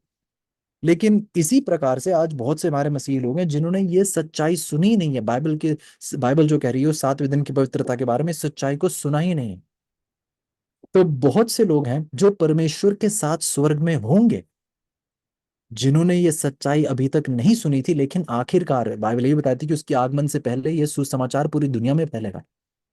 तो आने से पहले प्रभु सबको ये एक मौका देंगे। लेकिन आज मैं ये नहीं कह सकता कि क्योंकि अगर वो पहले दिन को पवित्र मानते हैं तो परमेश्वर से वो हमेशा के लिए बेदखल हो गए हैं, क्योंकि सच्चाई ये है कि उनमें से, जैसे प्रभु यीशु खुद कहते हैं, मेरी बहुत सी भेड़ें हैं जो इस झुंड का भाग नहीं है, मैं उन्हें भी इस झुंड में लेके आऊंगा। तो प्रभु यीशु खुद कह रहे हैं कि मैं उन्हें सच्चाई तक लेकर आऊंगा, और ये आपकी और मेरी जिम्मेदारी है कि सच्चाई हम दूसरे तक पहुंचाएं। तो बहुत से लोग स्वर्ग में यकीनन होंगे जिन्होंने पहले नहीं सुना था, लेकिन जब सुना सच्चाई को, उन्होंने सच्चाई को स्वीकारा। बहुत से लोग जो अपनी सारी जिंदगी शायद पालन करते आए, लेकिन फिर उन्होंने तय किया कि हाँ सच्चाई है तो क्या हुआ, मैं अपने रास्ते चलूंगा। तो वो अपनी ज्ञान होने के मुताबिक, उसके अनुसार, जब उन्होंने ज्ञान सच्चाई जानते हुए भी जब उसे ठुकराया, तो उसके मुताबिक ही उन पर दंड भी आएगा। तो ये बाइबल की सच्चाई आपके और मेरे सामने रखी जा रही है। परमेश्वर किसी के साथ जबरदस्ती नहीं कर रहे, चुनाव सबको दिया जा रहा है, और जितना लोग जानते हैं उस ज्ञान के मुताबिक ही उन उन पर अंजाम दिया जाएगा और उन पर फैसला किया जाएगा। तो उम्मीद करता हूँ इससे कुछ मदद हुई होगी सर। मुझे काफी मदद मिला है, लेकिन फिर भी मैं कंफ्यूज हो गया। हाँ जी सर, किस बात पर सर? अब यहाँ से मुझे एक और सवाल करना पड़ेगा फिर। बिल्कुल क्या सर। मैं कर सकता हूँ? बिल्कुल सर। तो अब ये सवाल है कि आ, या फिर सिर्फ सैटरडे को ही, मतलब कि प्रार्थना करने के द्वारा हम प्रभु की नजर में अच्छे हैं, बहुत या बढ़िया फिर सवाल। किसी और दिन भी करके प्रभु की नजर में हम अच्छे बन सकते हैं, या बहुत बढ़िया होंगे सवाल या सर। रहेंगे? बहुत अच्छा सवाल। आज कौन सा दिन है सर? आज तो संडे है। सर आज हम प्रार्थना कर रहे हैं। हाँ। क्या ये परमेश्वर की नजर में बुरा है? नहीं, बहुत अच्छी बात है। बहुत अच्छी बात है। प्रार्थना, आराधना, बाइबल का अध्ययन आप किसी भी दिन कर सकते हैं, लेकिन सिर्फ और सिर्फ एक दिन को पवित्रता का दर्जा दिया गया है। आप संडे को पवित्र नहीं बना सकते हैं, क्योंकि परमेश्वर ने संडे को पवित्रता का दर्जा नहीं दिया है। आराधना, उपासना आप जिस दिन चाहें आप करें, लेकिन अगर आप उस पवित्र दिन, जिस दिन प्रभु यीशु खुद, जैसे लूका की 4:17 कहती है, जिस दिन प्रभु यीशु खुद आराधनालय में पाए जाते थे, हर 7वें दिन वो भी सब्बत का पालन करते हुए आराधनालय में जाते थे। तो उस दिन को त्याग कर, क्योंकि आप कहते नहीं मुझे काम जाना है या मुझे कुछ और काम करना है, सिर्फ रविवार के दिन ही आएंगे क्योंकि रविवार छुट्टी का दिन है। सवाल मेरा ये है, आप अपनी सहूलियत देखेंगे या परमेश्वर की आज्ञा का पालन करेंगे? ये सबसे बड़ा सवाल। नहीं, अगर परमेश्वर की नहीं, आज्ञा ये करने के लिए, आमेन। हमें तो आमेन। परमेश्वर की आज्ञा को देखना है। आमेन। आमेन सर। तो लेकिन बिल्कुल। एक सवाल है सर। हाँ जी सर। एक सर, सवाल है कि सर मैं, शनिवार को। मेरी आपसे सर जी सॉरी, मेरी आपसे विनती होगी, आज थोड़ा समय हो गया है, कल शाम मैं फिर होऊंगा, शामिल होऊंगा। तो कल अपने सवाल को जरूर रखिएगा। कल कल कुछ और सवालों को लेंगे। तो सवालों को कृपया करके बुरा मत मानिएगा, सवालों को अगर आप थाम के रखिए। सवाल वैसे पूछ लीजिए अभी, लेकिन समय में अगर मैं चाहूँ तो कल मैं आपको जवाब दे सकता हूँ इसका। प्लीज पर सवाल यस, पूछिए सर, बस। यस, यस, कोई दिक्कत नहीं। हाँ जी सर। सवाल ये वैसे आप पूछ सकते हैं सर। सवाल मेरा यही है हाँ जी सर। कि शनिवार को करते हैं तो अगर उस तरह से देखते हैं तो शनिवार को शनि ग्रह है। हाँ जी। शनि ग्रह जो है वो हाँ भी जी। एक देवता है। यस। यस। जी, शनि शनि देवता है जो महाकाल है। हाँ जी। वो शनिवार को पूजा उसको लोग करते हैं। हाँ जी। तो ये भी सवाल उठाते हैं कि शनिवार को भी आप करते हैं तो आप तो परमेश्वर के कर नहीं रहे हैं, शनि देवता को पूजा कर रहे हैं, जो मनुष्य ओके। को जिसके अंदर शनि ग्रह आ गया वो समझिए कि बहुत भारी ग्रह है, उसकी ओर ले जाता है। तो बहुत इसका अच्छा सवाल। क्या यस। डिटेल बता दीजिएगा कल सर। बिल्कुल सर, कल इस पे भी चर्चा करेंगे सर, परमेश्वर की कृपा से। बहुत शुक्रिया सवाल पूछने के लिए। Yes. Okay sir. Thank you so much sir. मुझे लगता है कि आप लोगों को बहुत सारा जवाब मिल गया, और समय के अभाव के कारण आज हम लोग इसको कंटिन्यू नहीं कर पाएंगे, और कल समय से जुड़िए, हो सके समय से पहले आप सब लोग जुड़िए, अपने सवाल को रेडी रखिए ताकि हम लोग सर के सामने बाद में रखने सके। तो इस समय हम लोग इस सभा को अंत करते हैं, और सर को और सबको धन्यवाद देते हुए इस समय हमारे बीच में पास्टर इजराइल है। पास्टर इजराइल को मैं अंत की प्रार्थना के लिए अगुवाई करने के लिए बोलता हूँ।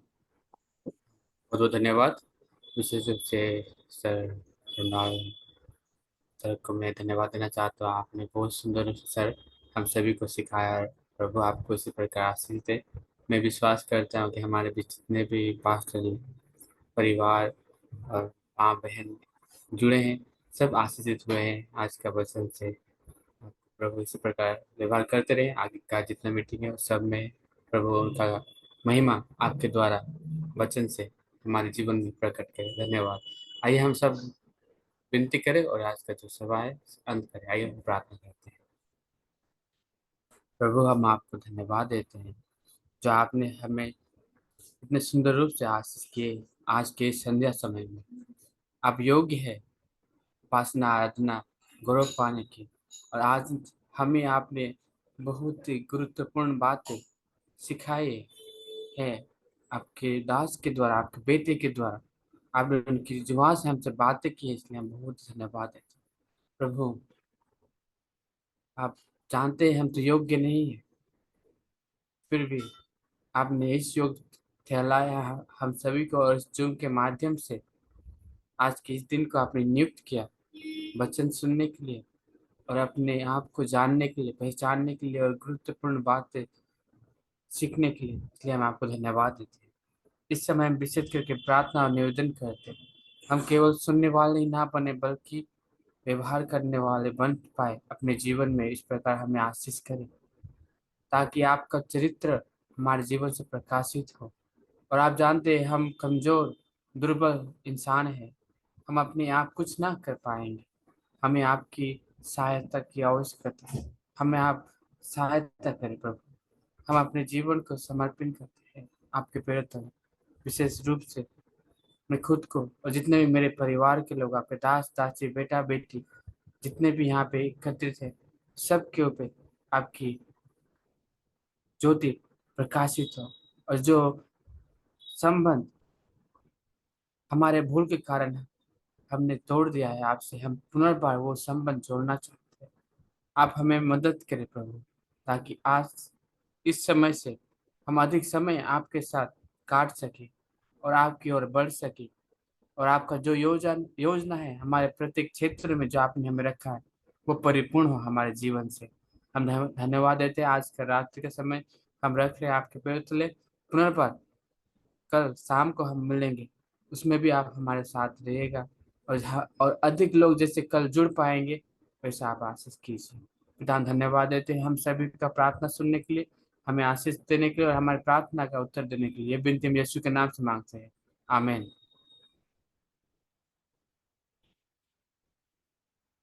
ओके, तो बहुत बहुत धन्यवाद पास्टर इजराइल, और आप सभी को तहे दिल से धन्यवाद देते हैं। और कल का विषय हमारा और भी गहरी होने वाला है, और मैं आशा करता हूँ कि आप लोग और आपके साथी संगी लोग, आपके रिश्तेदार लोग, आपके भाईगण जितने भी हैं, सबको आप लोग इस सभा में उपस्थित कराएं और आशीष आशीष का कारण बनने पाए।